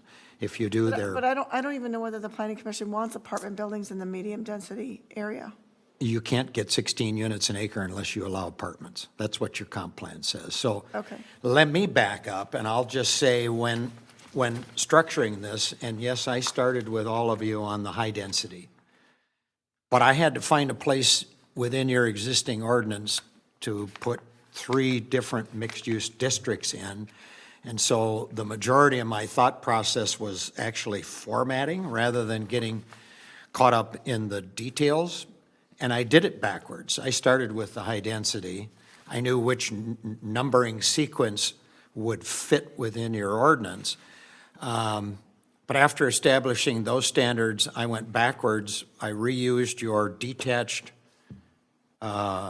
senior homes and the basis for what was 4-unit buildings, converted them to 8-unit buildings, and created new design standards that are not much different from the high density. So by way of description and not spending a lot of time on the multiple family area, when we do talk about medium density, we have to allow up to 16 units an acre. That's what your comp plan endorses. So you're going to be creating a 30-unit maximum density for the high-density district and a 16-unit maximum within your medium density and a 3-unit within your low density. That's what I have to put in the ordinance. Ben's going to talk about what Met Council's approval of your comp plan means, and it means we will do this, and we have to do it within 9 months. So it's not 9 days from now. We've got time to talk about it. So I'm glad to hear that you're maybe as confused as I on what particular direction you may have in the low density and the medium. So let's jump to the high density. And as I mentioned last time, in the creation of ordinance, well, I'm going to go back to page 1, because at the time your city attorney was devising some changes to the existing PUD ordinance, was when I understood what we needed to accomplish. And that's when we decided to amend his original draft and get rid of the suburban residential, so that those standards have already been gutted from the planned unit development ordinance. And we created a placeholder called the mixed-use residential commercial mixed-use residential commercial districts defined. And that is item 7A 750. And your PUD ordinance that was at the council, I think, was approved last meeting, Yes. makes reference to that term. So a subcategory, and this creates the purpose of these residential commercial mixed-use districts, and they're broken out into medium and then high density. So when we jump back to the high-density area, as I mentioned at the last meeting, the purpose of this entire category is to require the review through plan unit development procedures. So any mixed-use development, whether it's just a commercial project or whether it's a residential project, or it may have both components, must be reviewed through the planned unit development procedures. Planned unit development procedures require a conditional use permit. So in item 7A 755, you see high-density residential mixed-use permitted uses. There's one. It's community facilities, your public buildings, facilities, and parks. Because everything else has to be, by virtue of what we've created now, a conditional use using the planned unit development procedure. So then the second category, 756A, includes the conditional uses. These incorporate the detached single-family homes, because one of your 2 high-density districts designated in the comp plan includes the existing detached dwellings. Now, they're sitting at maybe 3 units, 4 units an acre, not 30, but that needs to become a conditional use within the high density, because that's what we designated it in the comp plan. So that category is in there. 7A 756B is reserved. I don't see the need right now for any interim uses, but if that need arises, we've got a placeholder for it. And you may notice I'm using subcategories A and B in some of these just to be able to fit all of these different ordinance provisions within the remaining zoning chapter of the city code. So the main category that we've been talking about regards the high-density residential uses, and these become then the particular performance standards. We have a variety of performance standards that we've been using within the urban area. As a planned unit development, one of the specific criterion that you can bend become the simple dimensional standards. I would argue that we're not bending the density because that has a higher limit established in the comprehensive plan. If somebody wanted a 6-story building, we'd be happy to talk about it, but from 5 to 6 stories, if the fire department can serve a 6-story building, you go from frame construction to masonry. It's a significant cost component. It's very common to see 5-story buildings all over the Twin Cities. It's a cost factor. There's no magic in my breakdown of room sizes, other than these were used when we established the senior citizen district standards. I know the efficiency units that are being proposed in the Northeast Quad apartment project are 400 and some odd feet and 500 some odd feet, and the one-bedrooms then jump into the 600. We're close to those standards. Again, as a planned unit development, you can modify any of those particular standards. We can sit and look at 40 communities and go through them and pick an average. I don't care. I mean, I really don't, because you can modify them through this process. It's up to you to determine that. If we think all of your projects are going to come in with different numbers, or if you're only going to have one project in the next 10 years because of the market, we might want to modify these before adopting them to get closer to the numbers that are being proposed. I'll just say that right up front. I'm not married to these numbers. Front yard setback, to me, it's pretty standard that we stick to 30 feet. We're talking about public road access with facilities like this. Your current proposal meets that. Side yards are 20 feet. We meet that on one side. We're 12 feet on the other side in the current proposal. You'd have to amend that as a part of a planned unit development once you find out the fire department has no problem with a 12-foot access lane on the side of the building. And I'm not an expert in that area, but we've required that that input be provided in the formal review. Rear yard, 30 feet. In this case, our rear yards are maybe twofold. We've got a city pond on one side and we've got DNR property on another. If you modified those down to a lower number, it's not a problem in my book, and you're allowed to do that with a planned unit development. We talk about private access drives. Nowhere do we want them less than 24 feet. If there are public utilities, which there sometimes are in private streets, we want them covered by public utility easements. So we can have a private street, but we have a public utility easement covering those. Surface parking, I'm still always talking about 2 per unit.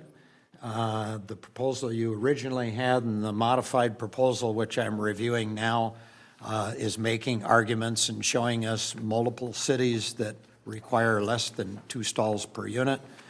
That's fine. You can modify that in a planned unit development if you're convinced it's not a problem. We have a number of 3-bedroom units here. I think the 3-bedroom units in your community are going to be occupied primarily by individuals, not families. And I think you're going to have 3 cars per unit, and that's going to offset the ones that have 1 car. But that's something you can modify as a part of a planned unit development, and you can buy their arguments and say they're right. In this case, where we have a public street, Hornsby, that has no public parking, there ain't no alternative if you haven't got enough parking. I have a provision here that you may substitute garage stalls for surface parking. when those stalls are automatically assigned to units. I'm not seeing that in the written literature that we have got on this proposal. And that means that they dangle them out there for rent, which might mean 90 underground parking spaces are 25% occupied because nobody wants to pay for them. Where do they park? Surface. I want my 2 units, or 2 stalls per unit. Anyway, I talk about guest parking. That number really was more relevant to attached housing. This is way off the mark. Guest parking might be more in the range of 1 per 10. 1 per 10 units. So as an example, guest parking alone would be an additional 10, 11 parking spaces for the project that you've got proposed at a 1 per 10 standard. 1 per 4, again, when I put this down, I didn't give it any thought. I just copied it from what we already had in the ordinance. And we can talk about that, but I'm 1 per 4 units is way over on an apartment project. Right now, we allow 1/3 of the setback to be occupied by parking. So if you have a 30-foot front yard, you can go 10 feet into that. If it's an easement, you don't go into that unless we grant, I can't remember the name now as I'm going to say it. The city would have to specifically allow them to have parking in our easements. If there's no easement there, then they can occupy 1/3 of that. If it's a 10-foot side yard, they can go 3.5 feet or 3 1/3 feet into that area. That's already in the ordinance. If that's not appropriate, then we have to talk about it. Typically, when we talk about a 20-foot side yard setback and you want to waive that to 10 feet, and then you want to allow 1/3 of that to be occupied by parking, does that leave you with snow storage? All my friends in the southern states wonder why we talk about snow storage with these. When you see comparisons in a lot of planning circles about why you don't need so much parking and you don't need this and you don't need that, they don't have snow. And we're a different animal and we have to be conscious of that. The current concept plan for the layout of the residential commercial area in the northeast quad has 5 feet setbacks from parking on abutting properties, which gives you a combined 10-foot snow storage area. We have to determine if we think that's adequate or it's too bad they can haul it out. It's not our problem. Snow storage creates visibility at intersections and even at private intersections. You got to be concerned about that. If there's not proper place to put the snow, it creates issues, and we think about those things, but that's a site plan review issue. When we modify any of these dimensional standards as a part of a plan unit development, we have to constantly ask all the same questions I'm raising right now on why we would or wouldn't modify something that may or may not work. All units have to be individually metered. This is, believe it or not, an issue where 10, 12 unit buildings have a single, I can't imagine it, a single meter, and if one resident refuses to pay, it's the city that doesn't get paid. So we insist on individual metering in all units. Now, you can overcome that with a large project like this if the written development agreement between the city and the company is we shut the water off if they don't pay their bills and whatever. But I guarantee you, they all have their own cable account, they all got their own electricity, and they all got their own gas. There's no reason they can't have their own water. This becomes a nightmare for the city to collect water. You can't put it on the taxes. If it involves multiple people in the same structure, they're getting taxed under one structure. It's a problem. So, here's your favorite part, building exteriors. We went through in previous work sessions with both the council and the planning commission, my effort to get you to tell me what it was that you found appealing. And I put things with more specific percentages on some of my original tables that were to be more illustrative than anything else.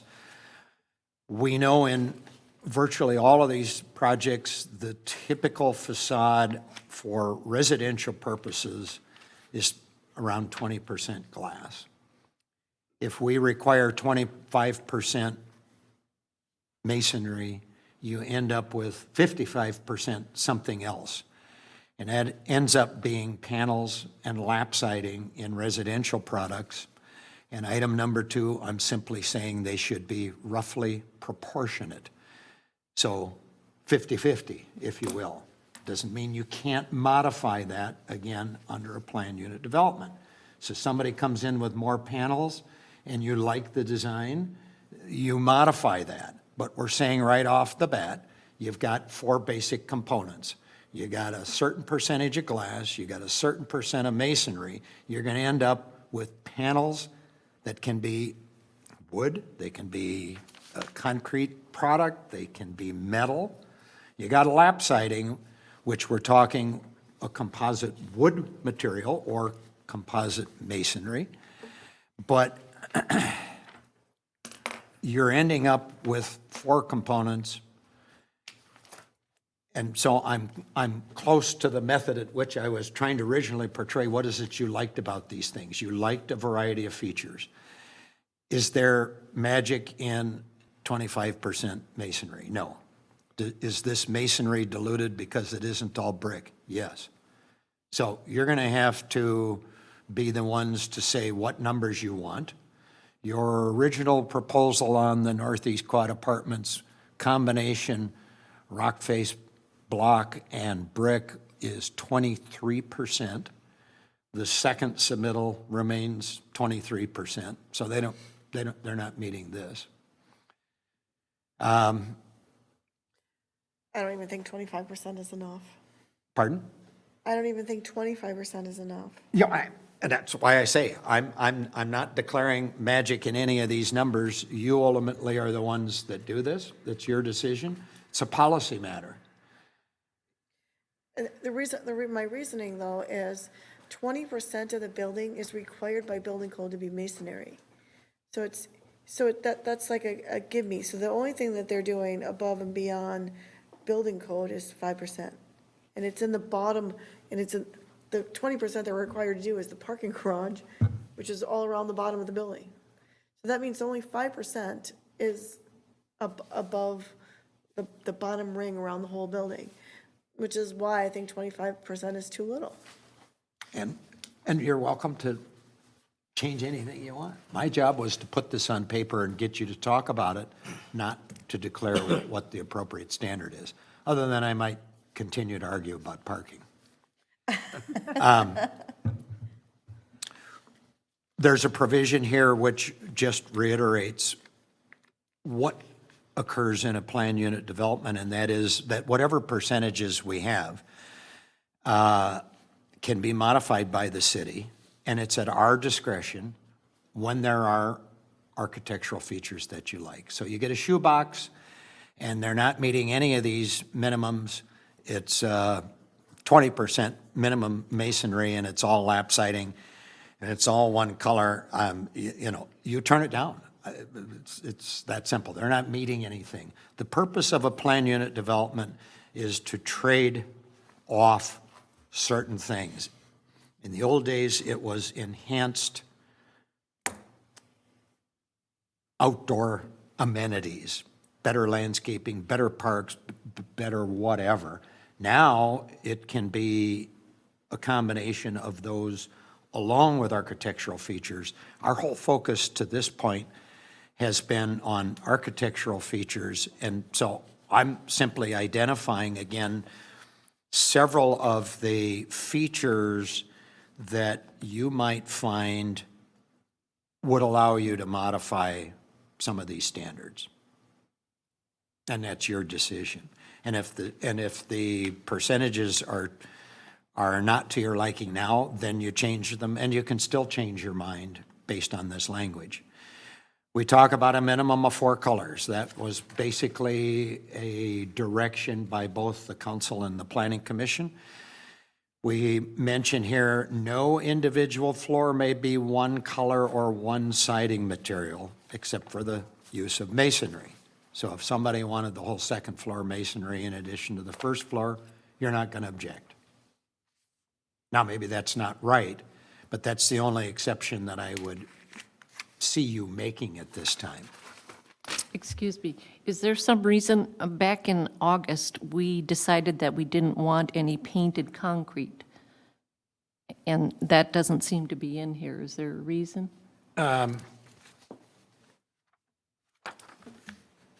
You can be specific.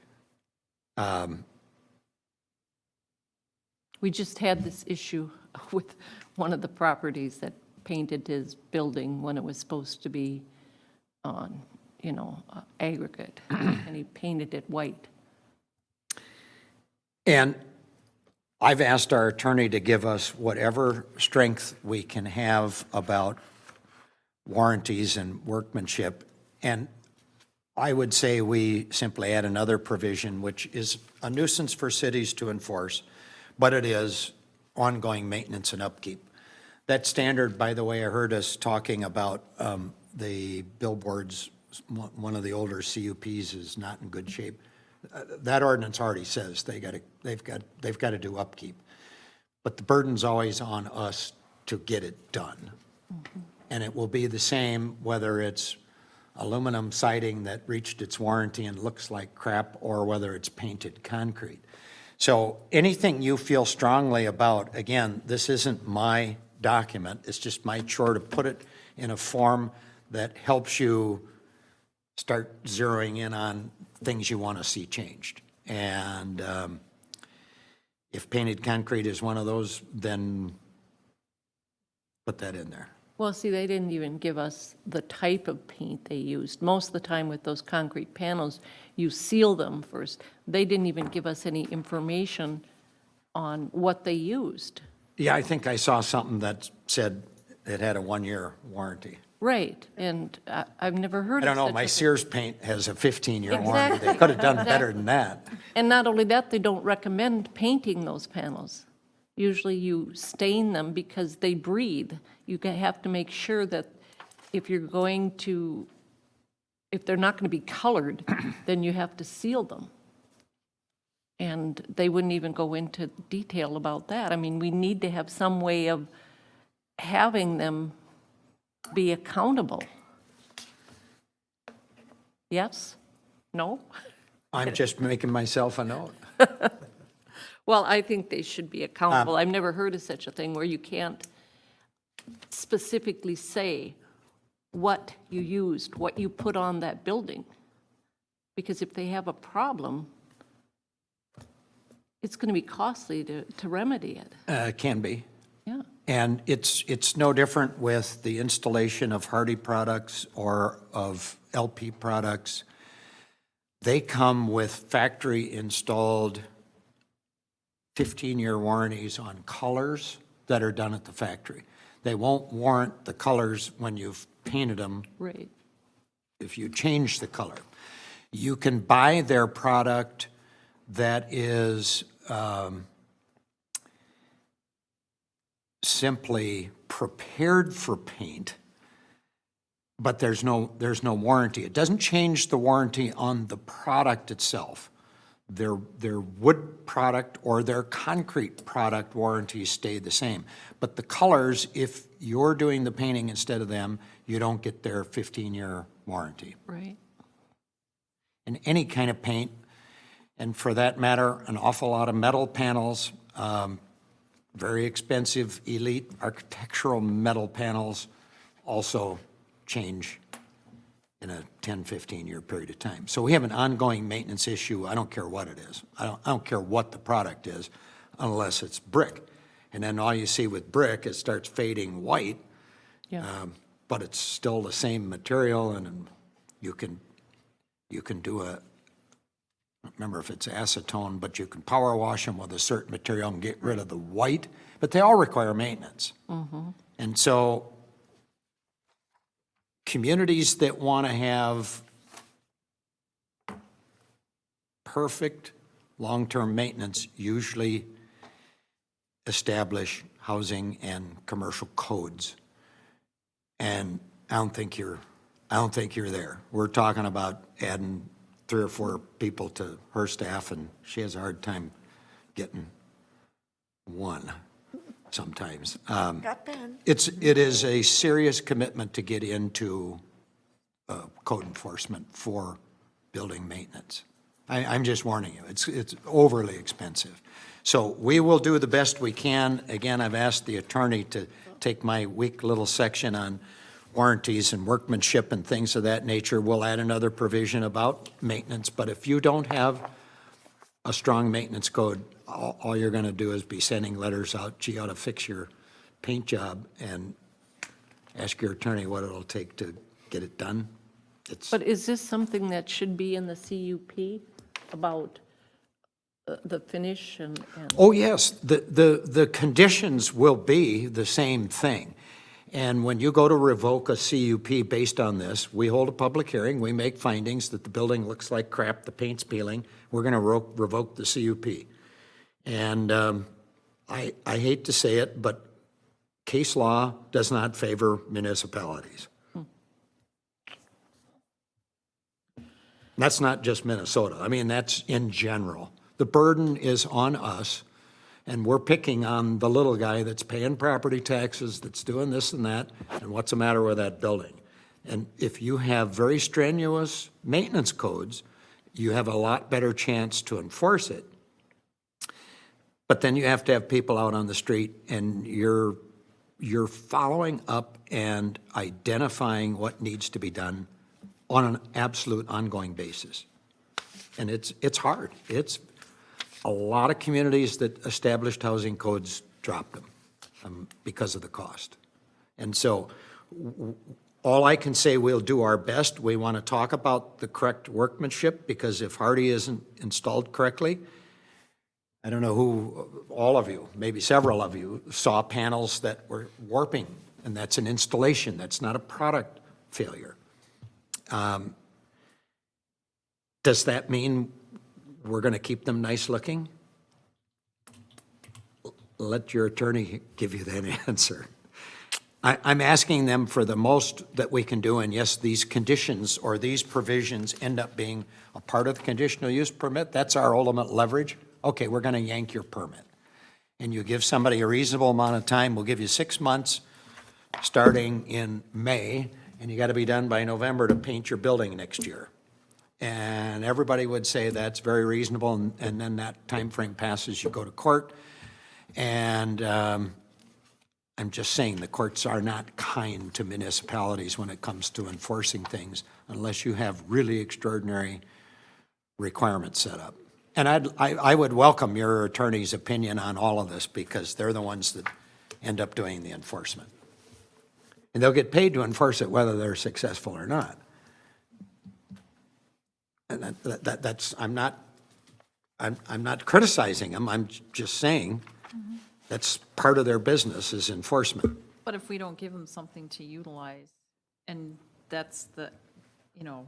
You want to ask, what's the fail-safe language or provision that we can have for maximum enforcement? And part of this goes back to what we first started talking about, the products used. And when we were saying we wanted durable products, and part of that is to save us some of this, these problems. And I know it was talked about that the rent or this or that doesn't warrant the additional cost, but not painting concrete and specifying that is one way to avoid having problems 10 years from now that paint is discoloring or rusty or something, correct? I mean, is there a way to put some of this in there that we can avoid some of the problems? Well, the concrete manufacturers are going to want to sell you painted concrete, so they're going to have an opinion on why that's the only way to go. My Well, and is first, there a difference between the stained, which, I mean, I know you can get concrete products with the stain added as it's being manufactured, which is different than putting epoxy or a type of paint over a concrete product outside. I mean, that hasn't been stained. They're two different treatments. So yes, I'm sure the concrete people are going to say, well, you can do this, this, and that. I don't know. I'm not an expert on any of that, but can we do certain things with the materials again to safeguard ourselves on some of it? And we're back to square one, I know. Well, it's tough. My first job was in an Irish community, and in their downtown, they insisted on having green sidewalks. And it wasn't 10 years when they faded. And there are no longer any green sidewalks in the city of Rosemount. But at one time, that was the cat's PJs, and there were all kinds of warranties, and I'm sure that it was, you know, the year after the warranty was up, that color faded. You're going to have ongoing maintenance requirements everywhere. You know, we spent a lot of time trying to get rid of blue tarps in the community. Where does it end? I know right now you're focusing on your commercial or your mixed use, your high-density residential area. Where does it end? Where do you see that maintenance obligations are a responsibility everywhere? It's a tough call, and there aren't any good answers, other than it requires an extraordinary commitment to guarantee that everything stays the way it was when you built it. And I would agree. The best building examples we have are the limestone and brick and natural stone buildings that are in our two old downtowns. That's not done anymore. It's phenomenally expensive, and it's not your market. And, you know, I'm always conscious of what we do. We had a primarily brick requirement for Hy-Vee, and they're less than 50% masonry. They're using a panel that I think I told you was made out of rice husks. I mean, I don't know anything about it. I went online when I saw the product and looked it up, and it, you know, didn't tell me anything about a warranty. They have metal in their products. We don't have a primarily brick market.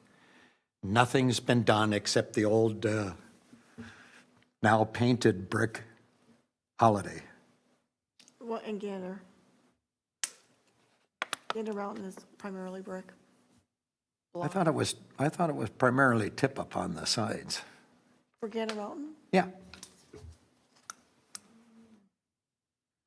Because they were in the showroom district, they weren't required to be brick. Yeah. In any event, of the projects you just have approved, we're not meeting these standards for maybe the type of material that's error-free. We're just not seeing it. And you can insist on it, and the outcome may be that you constantly waive the requirements. We just made a major departure for Viking, which is primarily masonry, but not brick. And they abut now a residential mixed-use district on the west side, and it was almost essentially featureless.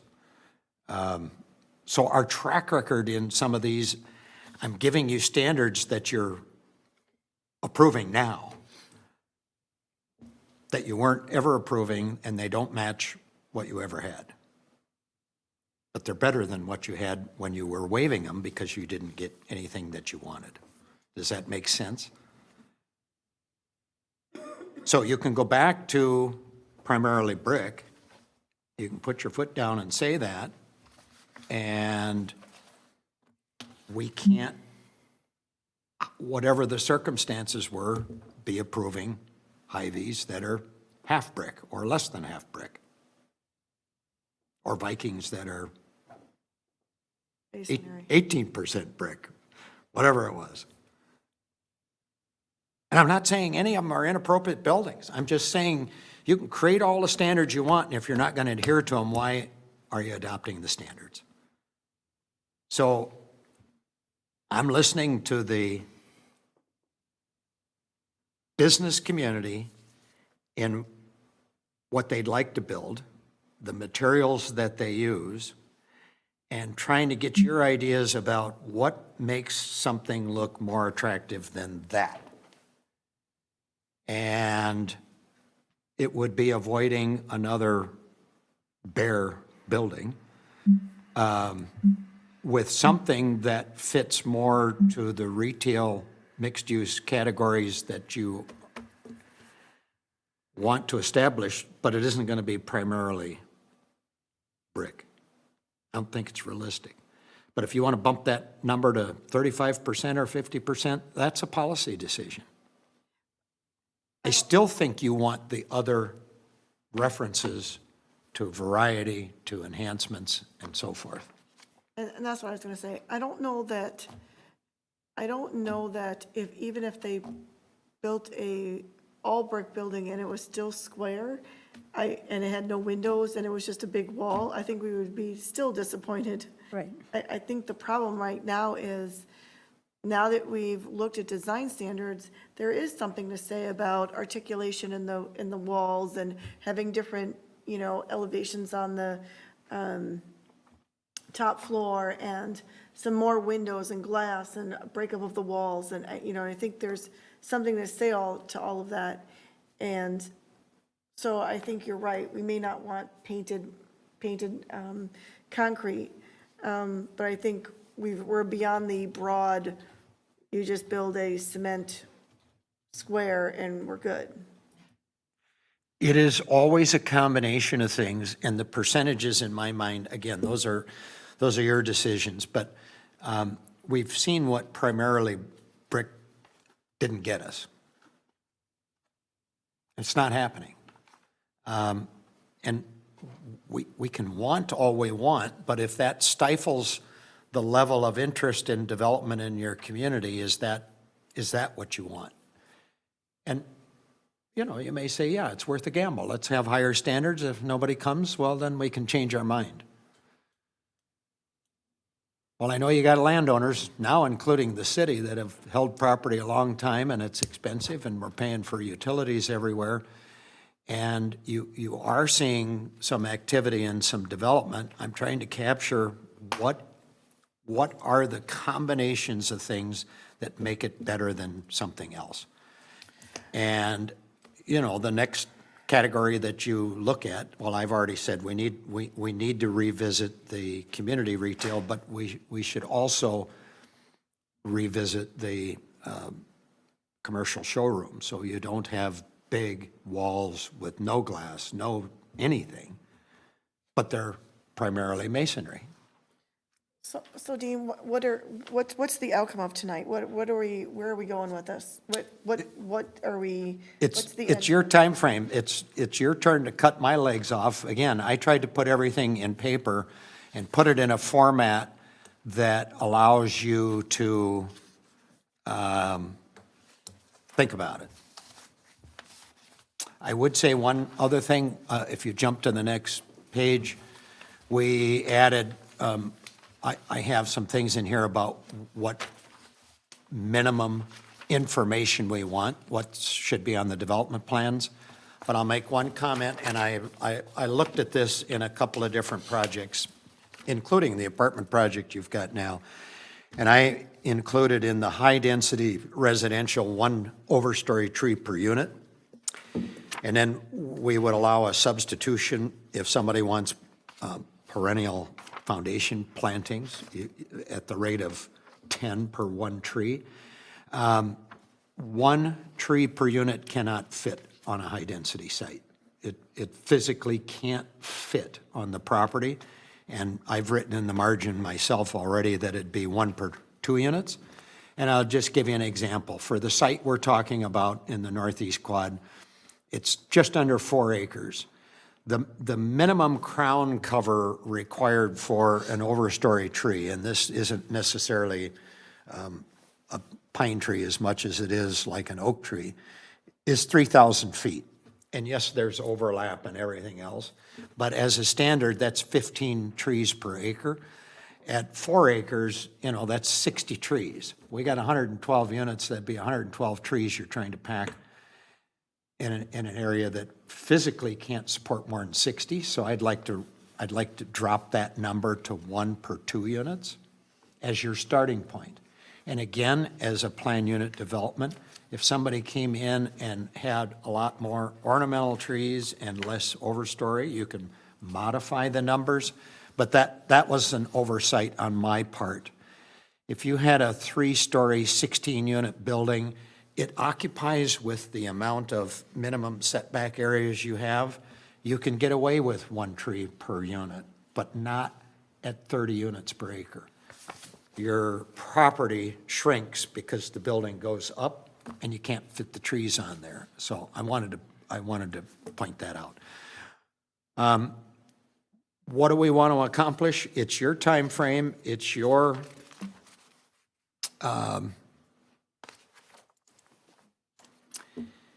it's your decision. If we could comment quickly about the commercial properties, I've elevated that standard to 50% of the facade has to be masonry. That's close to what Hy-Vee did. It's not 100%, and so it incorporates other materials. We talk about multiple color schemes and multiple building materials used in every building elevation. So you don't have one wall that's nothing and one wall that's got, more. You try to break it up. You can establish some minimums on glass or even false glass that can be used to break up sites. I mean, there are other options to do, but in comparison to the residential, I used a 50-foot or 50% standard for masonry materials. So if you feel that's more appropriate even for the residential, one of the problems you get with multi-story stick-built is you can't carry the weight as much, and so you may end up having the lower half all masonry and the upper half all else, whereas you might want to modify those percentages a little and talk about some vertical appointments on all sides of the building, which, I think they've done an okay job in trying to break up things, but their percentages are about 45% panel and lap siding in the apartment project. But when you look at the overall appeal with the staggered buildings and the different rooftop and multiple color schemes, it maybe is providing you with something that you find more attractive than things you see in other communities. And I look at these everywhere I go, and I keep saying, oh, I like that one. And then I have to stop. I actually pull over. I'll get off at the next exit and go look and what was it that made me like that one and dislike so many others. And I think that just has to keep cycling through your mind. And is it the variety? And what are the appropriate numbers? That's for you to decide. I do have a question. Yes. Part of the mixed use is being able to, and not that we have anything like this, the bottom half of a building can be commercial. Yes. Top half can be residential. Yes. Our design criteria is different for commercial and residential. Yep. How do you mix the two into one building? Well, you have the same issue when you do an environmental impact statement, and this is an elaborate comparison, but when you have multiple uses, you take percentages. And so what I would say is you would maintain a similar standard for the upper level, which could be 1 or 2 floors above a commercial level. And while you would certainly, as a part of we have language in here that you got to carry the same design, you got to carry the same theme when they're planned buildings. You may have the lower percentage masonry on the upper levels than you do on the lower level, but it's up to that architect to present it in a fashion you like. And if you don't like that, and you simply say, why don't we make it clear, and when you have a building that has both commercial residential, it meets one or the other standard. I mean, you could say it has to be all the commercial standard. It doesn't matter to me. It is what is it you are trying to get out of it? If I were residing in that, I might want to look a little different than the commercial. Or if I didn't want people to know I was living in it, I might, want it to look like an office instead. That is a policy decision. I can do it either way. Right now, I would say you're splitting those uses based upon the two different standards.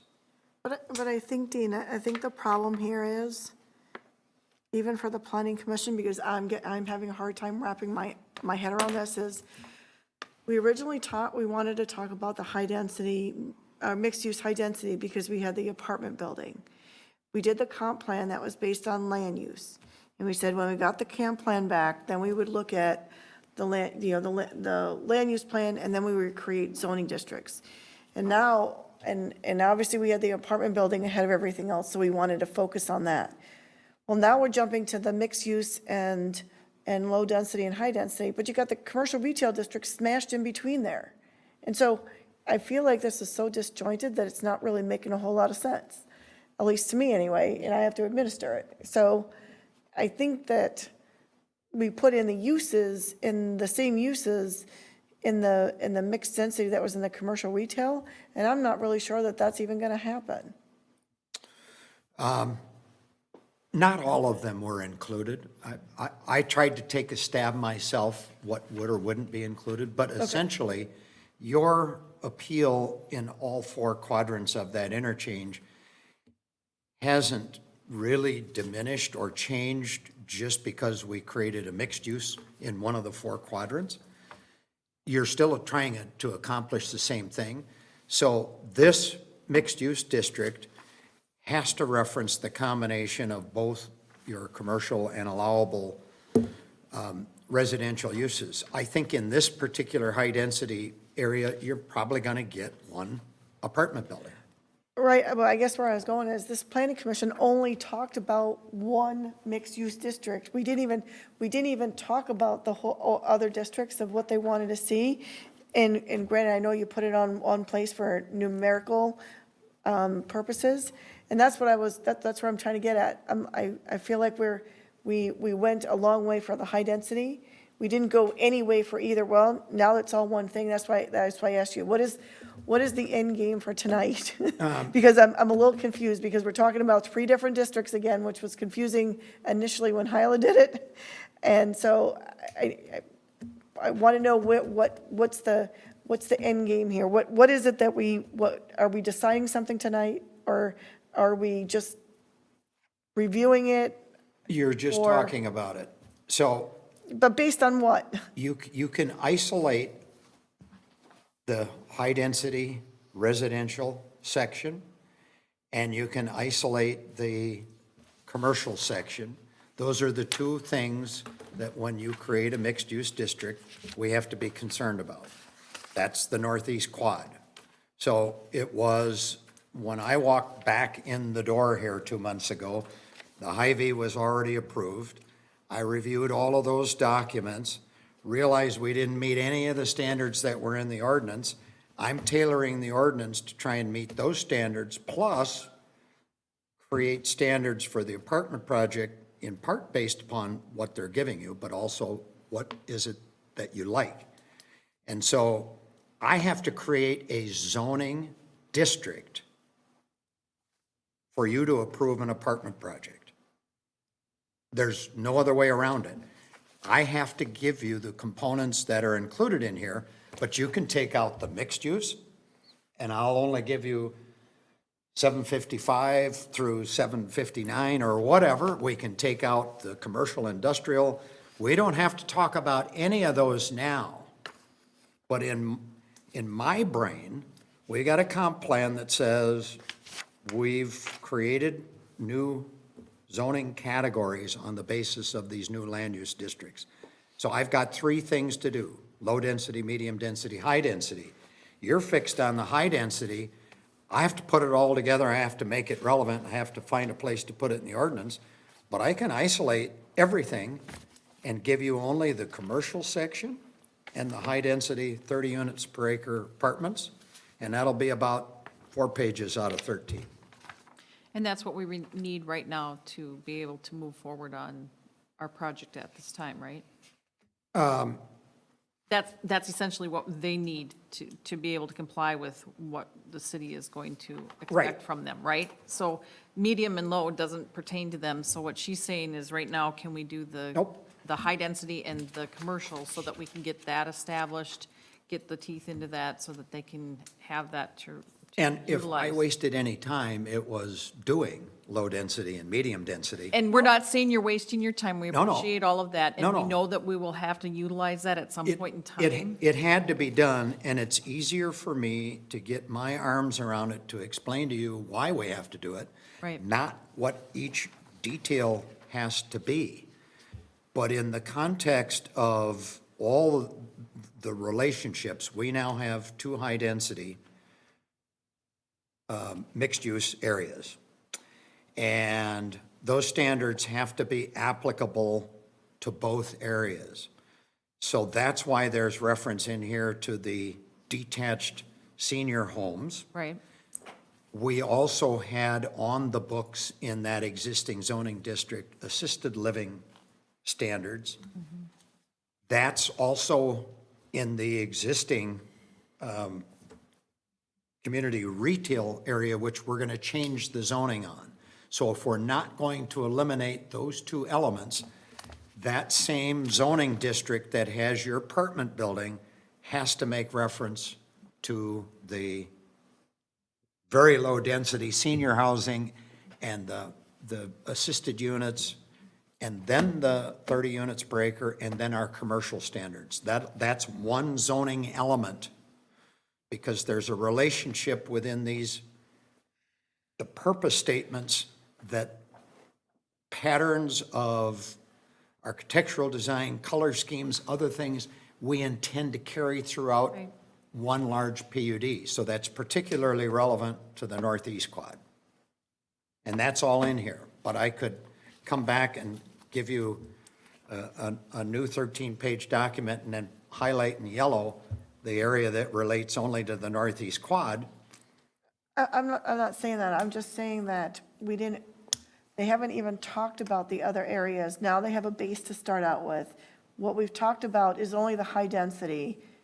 So, I mean, I think it's a good review, but I think what we focused on was the high density. So I wanted to make sure that the planning commission knew what they were supposed to be doing, which is, are we just looking at 757 because that's the new language? Yes. You know, the rest is existing language. And that's really what we're focusing on. And if they read through those 4 pages and said, nope, that wasn't over the past 4 months what we've been talking about, then we need to redo it. So and that's where I wanted to go. I'm like, if that's the end game, that we're just looking there because everything else is already in the code, you know, existing today, then that's what we need to focus on. And I'm already thinking again about what you really need to do with the design standards in the community retail district, which is not here. What you may want to consider to avoid another bare building in the showroom district. That's just me. I'm trying to put it all in perspective, and my ultimate deadline is all of this has to be done in 9 months. Your concern, and I apologize for confusing everybody, is only to focus on one thing, because you may have a proposal in front of you, we may have 2 months, 3 months to deal with that, and that's perfectly understandable, and I apologize for muddying the waters by making it maybe more complicated, but I need you to understand the perspective that this all fits in. So if we take it out of sequence, I have to think about taking that whole section 750 and what we're going to amend in order to fit this section in, knowing what comes before it and what comes after it. Because we don't want to do it twice. And we have limited space to put this. But yes, your focus is the high-density residential and the subsequent commercial. They are relevant together, and those are the 4 pages you should be focusing on. Now that I've worn you out, we can continue it at another day. For Ben, he has to follow that. And we'll be going back to 9 months for the follow-up. The next item on the agenda, if you don't mind me taking over there, Ron, is looking at the comp plan staff report that was sent out, I believe, sometime last week after the 7th and the 8th meetings with the CDC and the environmental sector of Met Council. In your additions, I provided just a 2-page front to back piece of paper, and it's my summary of their report. Basically what it does is I go over very broadly what are the goals of the comp plan as they saw it and how we see it, which is protecting health, safety, welfare, and the public, and preserving the natural features and environmental systems that we have, and also protecting the rural character that we have and the identity of the city, which is something we've definitely been talking about quite a bit. A little bit of the process that they went through when looking at our 2040 resubmittal of the comp plan was looking at conformance to their metropolitan system plans, the consistency that our plan has with their adopted plans and policies of the council, and the compatibility with plans from adjacent governments, thinking regional communities and the other, any other affected districts like school districts. On page 24 of your packet, you will see a table that they put together for us that goes over, is it conforming? Is it consistent? What is it consistent with? What areas did they review? And again, what is the plan status as they see it? So everything that we've provided and everything that they've looked at, what they recommended to the Community Development Committee and the Environmental Committee, we conform with everything and we're consistent with everything. And that goes back to what we were just talking about with Dean and the housing. We are consistent with the Thrive MSP 2040 and land use plans, and that's where we do have the approved densities of a minimum of 8 in the low density and then the maximum of 30. And they do look at that, and they also look at what our affordable housing is too. So like Dean said, that is what our comp plan does present, and that's what we would have to abide by. That being said, part of their conformance checks, they do also have advisory comments, and they have 4 main advisory comments that they brought up that I have in the summary. 1 in transportation, 1 in wastewater, 1 in surface water management, and then a general land use advisory comment. The first one I think would be, and I should back up and preface that these can be addressed. Some could be addressed right away, and when we do our final submittal for the 2040 comp plan, when we give it to the council, we can address these things with that final submittal. Otherwise, there's some we might not have to actually take action on, and they're more of, we're encouraged to do this. The first one being something we could definitely address. On page 64 of our comprehensive plan, which is not in front of you, there's a table of 5.1 that outlines the principal arterial roads. We say that it's 4 lanes. This area on I-35, which is north of the merger, and then between the merger and US 8. We, in our comp plan, say it's 4 lanes. The construction that's going on is going to bring it up to 6. They would just ask us to update our table that says it's 4 and bring it up to 6. So that's a pretty easy fix. The next one, and I spoke with Dean, so I might lean on you to clarify anything if there's any questions about this.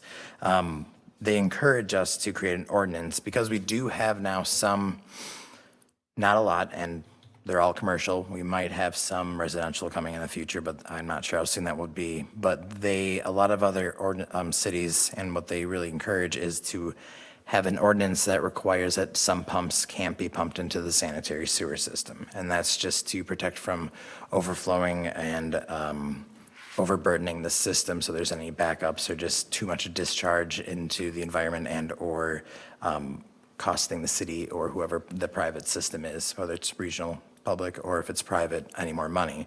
We don't currently have that ordinance, so they just encourage that we would make that a thing. And from what I understand, we wouldn't have to do that, or if we did want to, we could address that. We have 9 months to address that, correct? You don't have to do this at all, but Yeah. it's, as far as I'm concerned, you should have this. So it doesn't have to be done in 9 months. It's Okay. not like the land use changes that need to be done in 9 months. Yeah. So then number 3 is the Surface Water Management Advisory Committee. This is kind of similar to number 1. They would, along with the comp plan, we also have the local surface water management plans, and we have 3 watershed districts that would have submitted this and checked off on the final one. They would like that we submit the dates that the city adopted this LWMP, the Local Surface Water Management Plan, and also the dates of the 3 watersheds and when they adopted this plan as well. And then when we do submit the final comprehensive plan, we also include this document, the LWMP, with the dates that everyone has approved it. And then what Deanna just mentioned, the last one is a land use advisory comment. And this is actually addressing a change that I think we made in this most recent submittal where when reviewing Lino Lakes and I think it was also, I think we'd be reviewing Lino and East Bethel, we thought maybe it would be a good idea to see if we could partner up with their sewer and water and their sanitary system. And they had, I think when I remember looking at Lino Lakes, they had their system wouldn't be up for updating, or they wouldn't be bringing it to our most southern border for another 10 years, I think. That was their color code. And what we put in there was, this is something we would like to do. It's a potential option that we have, and the Metropolitan Council thought if we were to do this, we need to address where these areas are that we're thinking we would like to have this potential connection. And if we were to have this potential connection, there would have to be a further review. There would have to be a review of before any service could happen, and further discussion, I'm imagining, with the Met Council and with these neighboring communities. And there would most likely have to be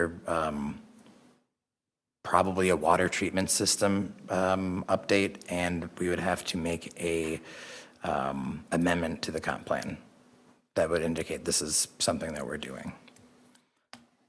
So that would be something that we'd have to address sooner than later, right? Yeah, it's just some language we can add to Yeah. the final. Did we have something to this effect in our 2030 plan as well, though? If there was any future connection to Lino Lakes or anything mentioned of the potential, we would be interested in the potential of that in the 2030 plan? We had talked about it, we met with the city, and they said we don't have the trunk capacity. And at that time, East Bethel was doing their own thing, wouldn't include us in the discussion about running water to our, or sewer to our border, and now they would like to encourage a partnership. They need help paying for it. I think Lino's gotten more complimentary. It's just a matter of what we found about hooking up to Forest Lake. We'd have to pay for putting a new trunk sewer under the freeway because they don't have capacity there either. So you keep all those options open. At some point in time, if you had a need that had no alternative to correct, the cost might not be a factor. So we'll just change this to say that, yes, we'll continue to talk to our neighbors, and yes, we understand it requires an amendment to the local sewer plan and our comp plan. That's all they were referencing. But I would make sure you note that we continue, because this is something we have talked about Yep. over the last, because it's not, there, it sounds like, or it appears that they're asking us to consider this. Well, we've already been considering it. I think their comment was, well, you can't have a statement in there unless you acknowledge that it requires an awful lot of stuff. So Okay. it was a nonsense comment in my book. Okay. And I think where it kind of also came from was I don't think we, in any of the comments that our neighboring communities gave us about our comp plan, nobody really brought that up again. And I think we were the only ones that brought that up and sent that out with our comments saying, hey, reach out to us, we're still interested in doing this, but no one else has brought that up. So they might have not had that as something in their comp plan that really stood out for Metropolitan Council, and that's why, like Dean said, they're like, you need to understand that you might be the only one really pushing for this right now with these communities. Which that does bring us to the next steps. The proposed action that they presented to the Community Development Committee and the Environmental Community 2 weeks ago was they authorized the City of Columbus to place this Comprehensive Plan 2040 into effect. They advised the city to implement their advisory comments that I pasted below, above. And they would like, and this is just part of the comprehensive plan, but it's approved the City of Columbus's comprehensive sewer plan, and that is a portion of the overall comprehensive plan. And then for us, the next steps would be to address the advisory comments that we can or that we feel that we would like to. And that would just be, like Dean said, writing in some language that changing 4 to 6, writing in language that, or adding those dates from the LWMP, and then writing in language saying we understand the different amendments that we'd have to make and that we will continue to discuss with our neighbors. And then we do have 9 months to update and adopt city ordinances to conform to this current comprehensive plan that we are going to be making a final submittal on soon. And that may or may not address the prohibition of some pump connected to the sanitary sewer system. So that in short is the shorter summary of the 13-page document. He's a lot quicker than I am at summaries. Well, as long as everyone understands it too. So if there are questions, I can definitely take some, and I got Dean here too, I will lean on. No? No questions? No. Any Is that all right? Oh, that's perfect. Okay, we'll go to item number 13, public open forum. Go to 14, information, city administrators report. I have one thing on my, under my report, and that is, I've talked to several of you, and I talked to the city council, or at the last city council, and looking at overall discussion and applications coming through. And I know all of you, or most of you, some of these applications are new. They're the first time you're looking at the applications. And so we get a lot of questions, which is great, and we appreciate the heads up with the questions. I just think that all of you don't get the benefit of the answers that both Ben and I give you, because you have some common questions and such. And so I started to think about format and how we could get information back and forth and answers to your questions. And under the more complicated applications, how would we get information to you so that when you're reviewing them in front of the applicant, you had a little bit more information. So I talked with the council and indicated to them there were a couple of different options that we could take. And the first one was in previous councils, and this is when I first started here. They took the approach where they wanted to have a public hearing. Then they took all the information, waited 2 weeks, and then they had their discussion the latter 2 weeks, which is how we got to 24 meetings a year. Because most planning commissions, they meet once a month, they have 12 meetings, and that's it. So that's really how we got the 2-meeting format.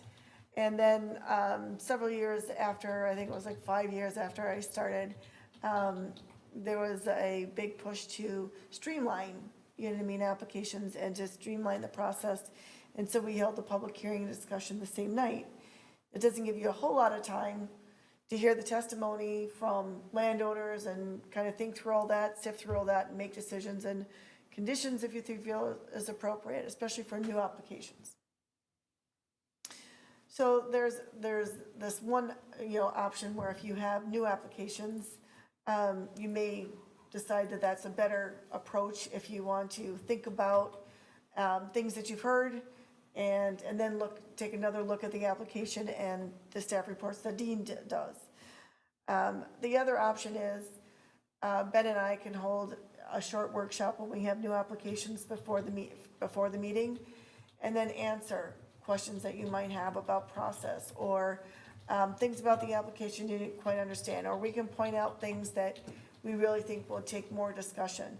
And then the idea is you would have very pointed questions for the applicant during the public hearing to address those issues, and to have a more smoother process in reviewing the applications. And I offer this as an options. You don't have to take anything. You can say, nope, this is the way we want to operate as we currently do.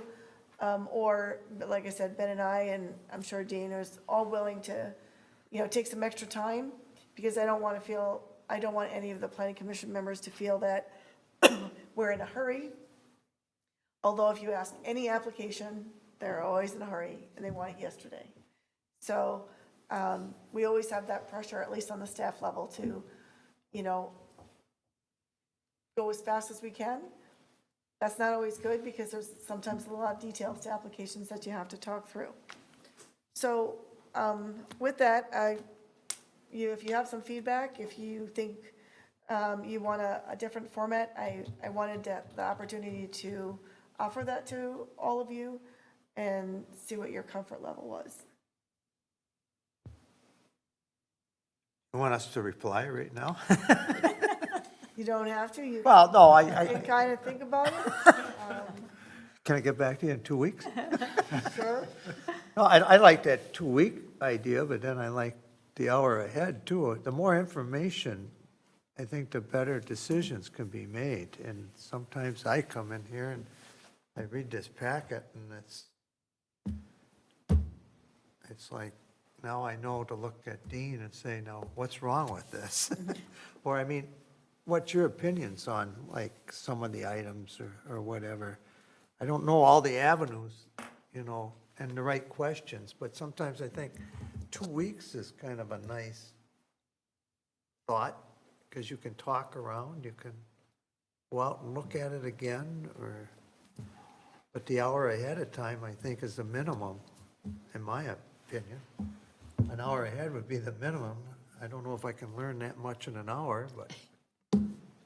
Some communities have second readings on ordinances or hearing items, and they build that gap.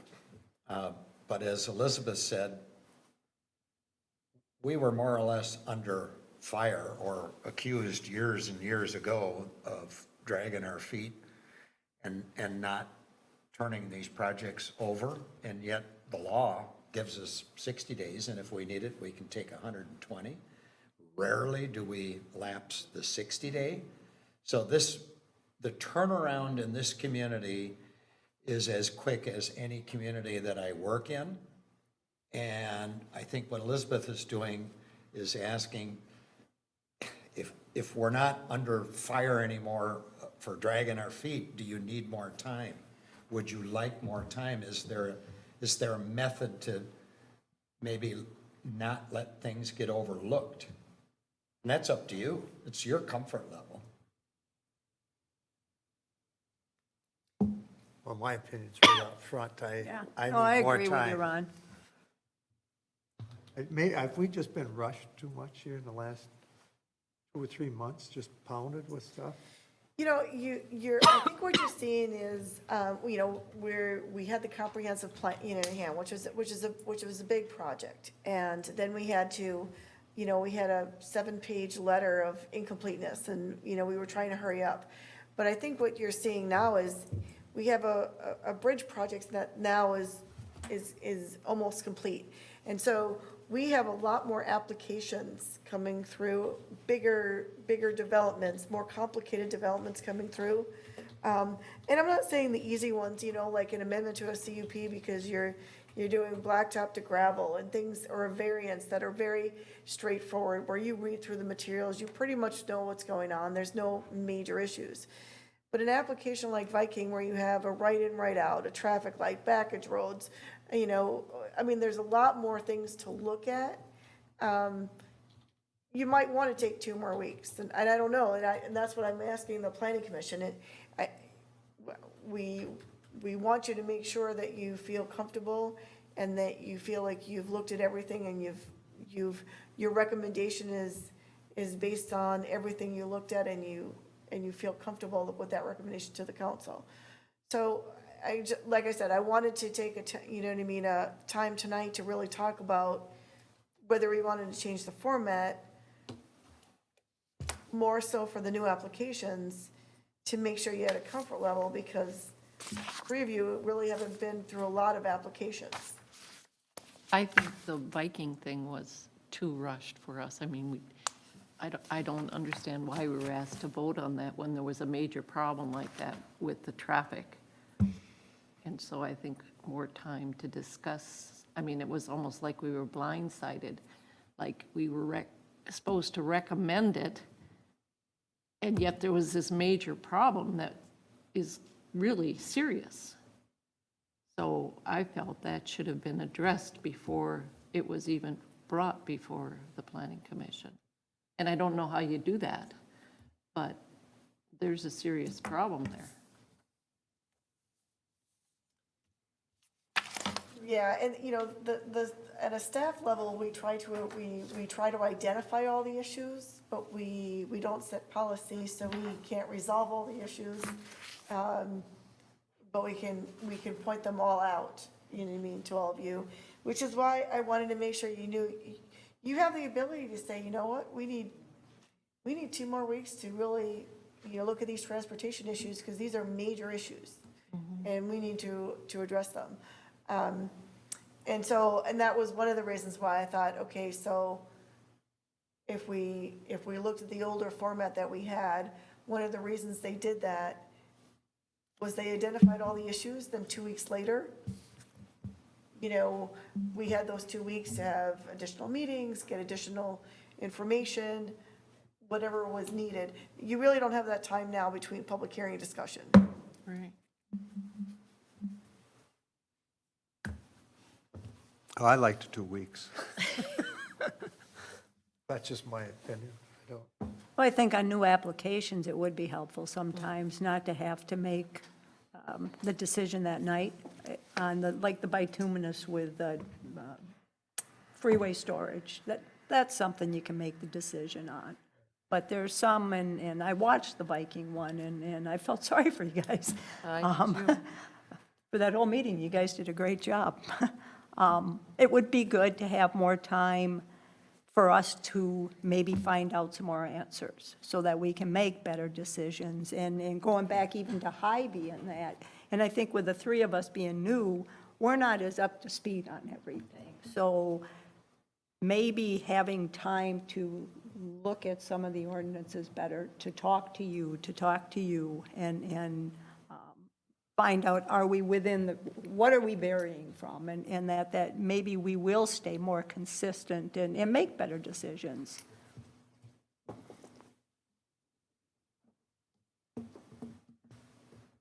Okay.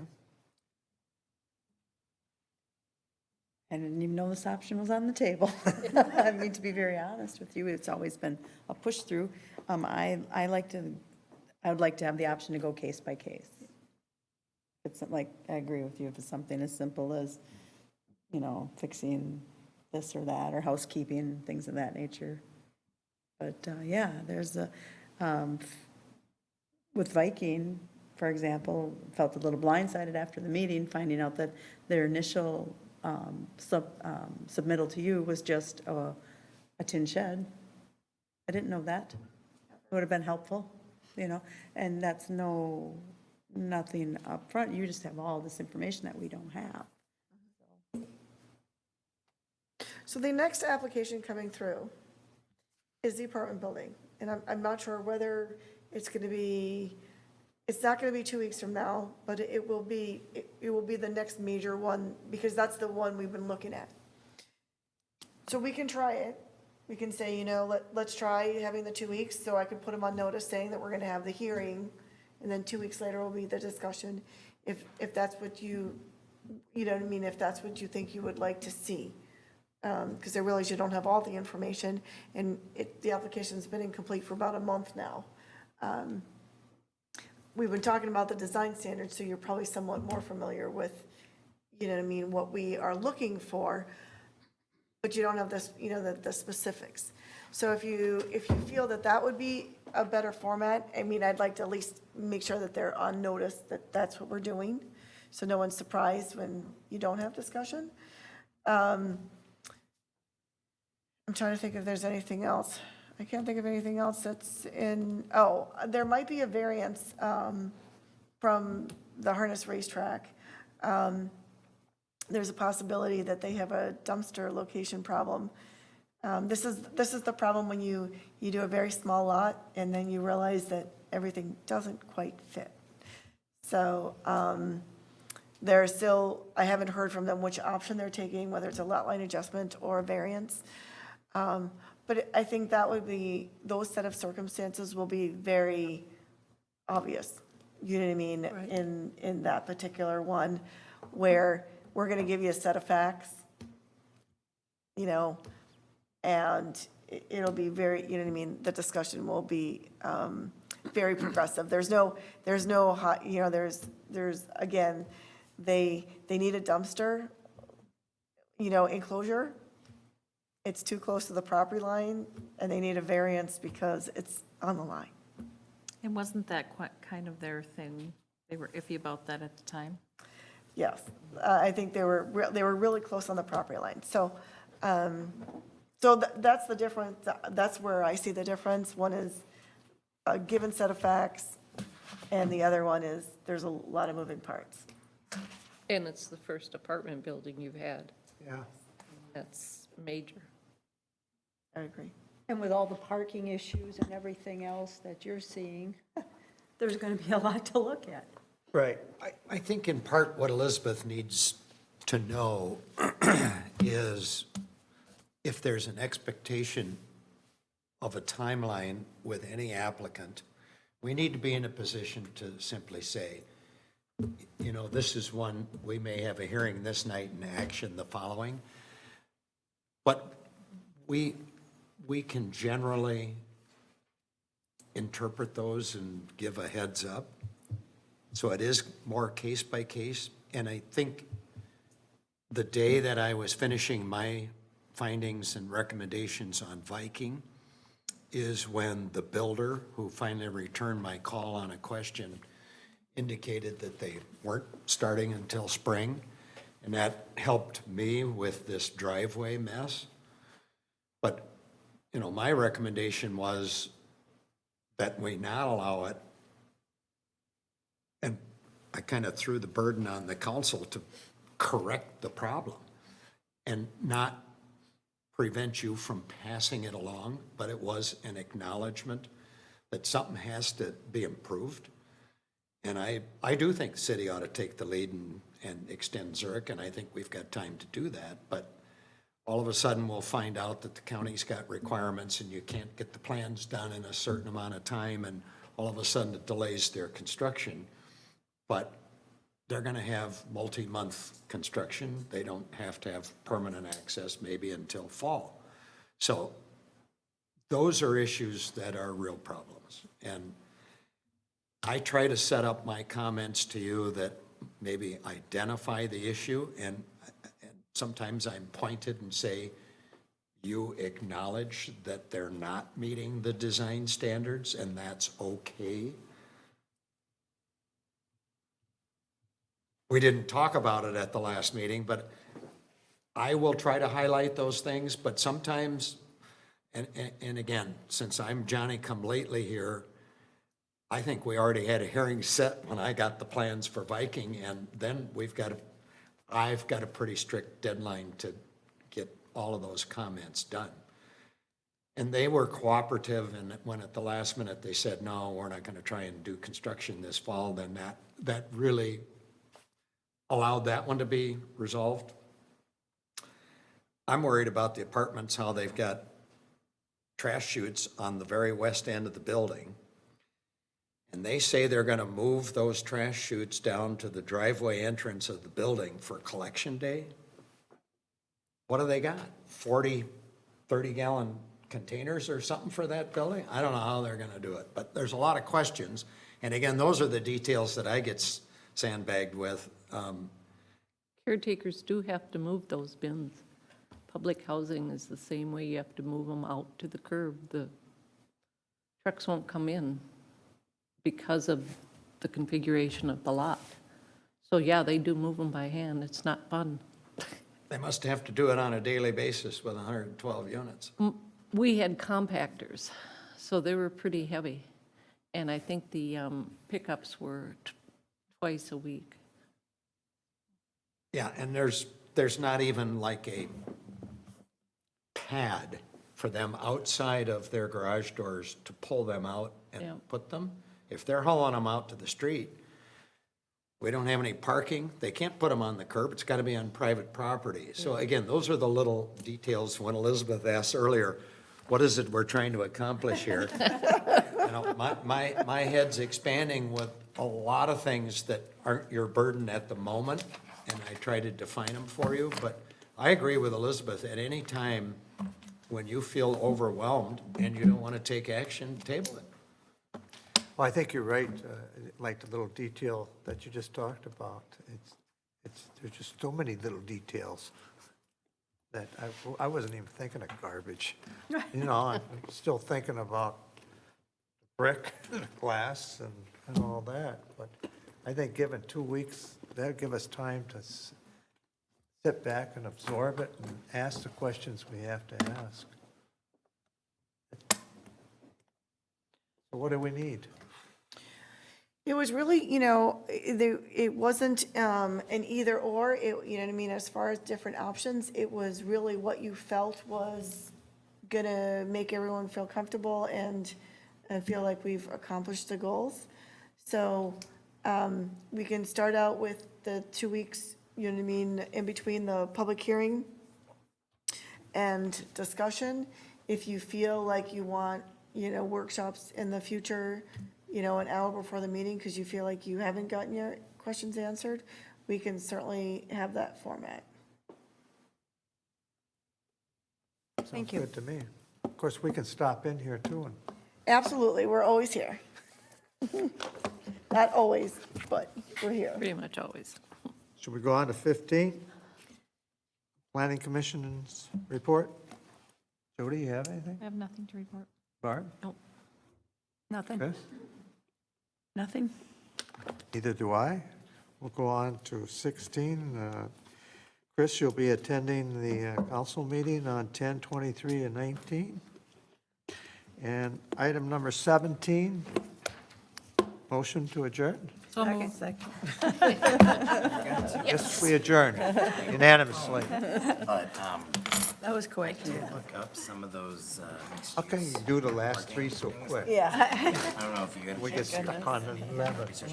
The first one's a senior citizen. Yeah, I know. And then I think 3 or 4 more of them. Yeah. 2 of them are attached to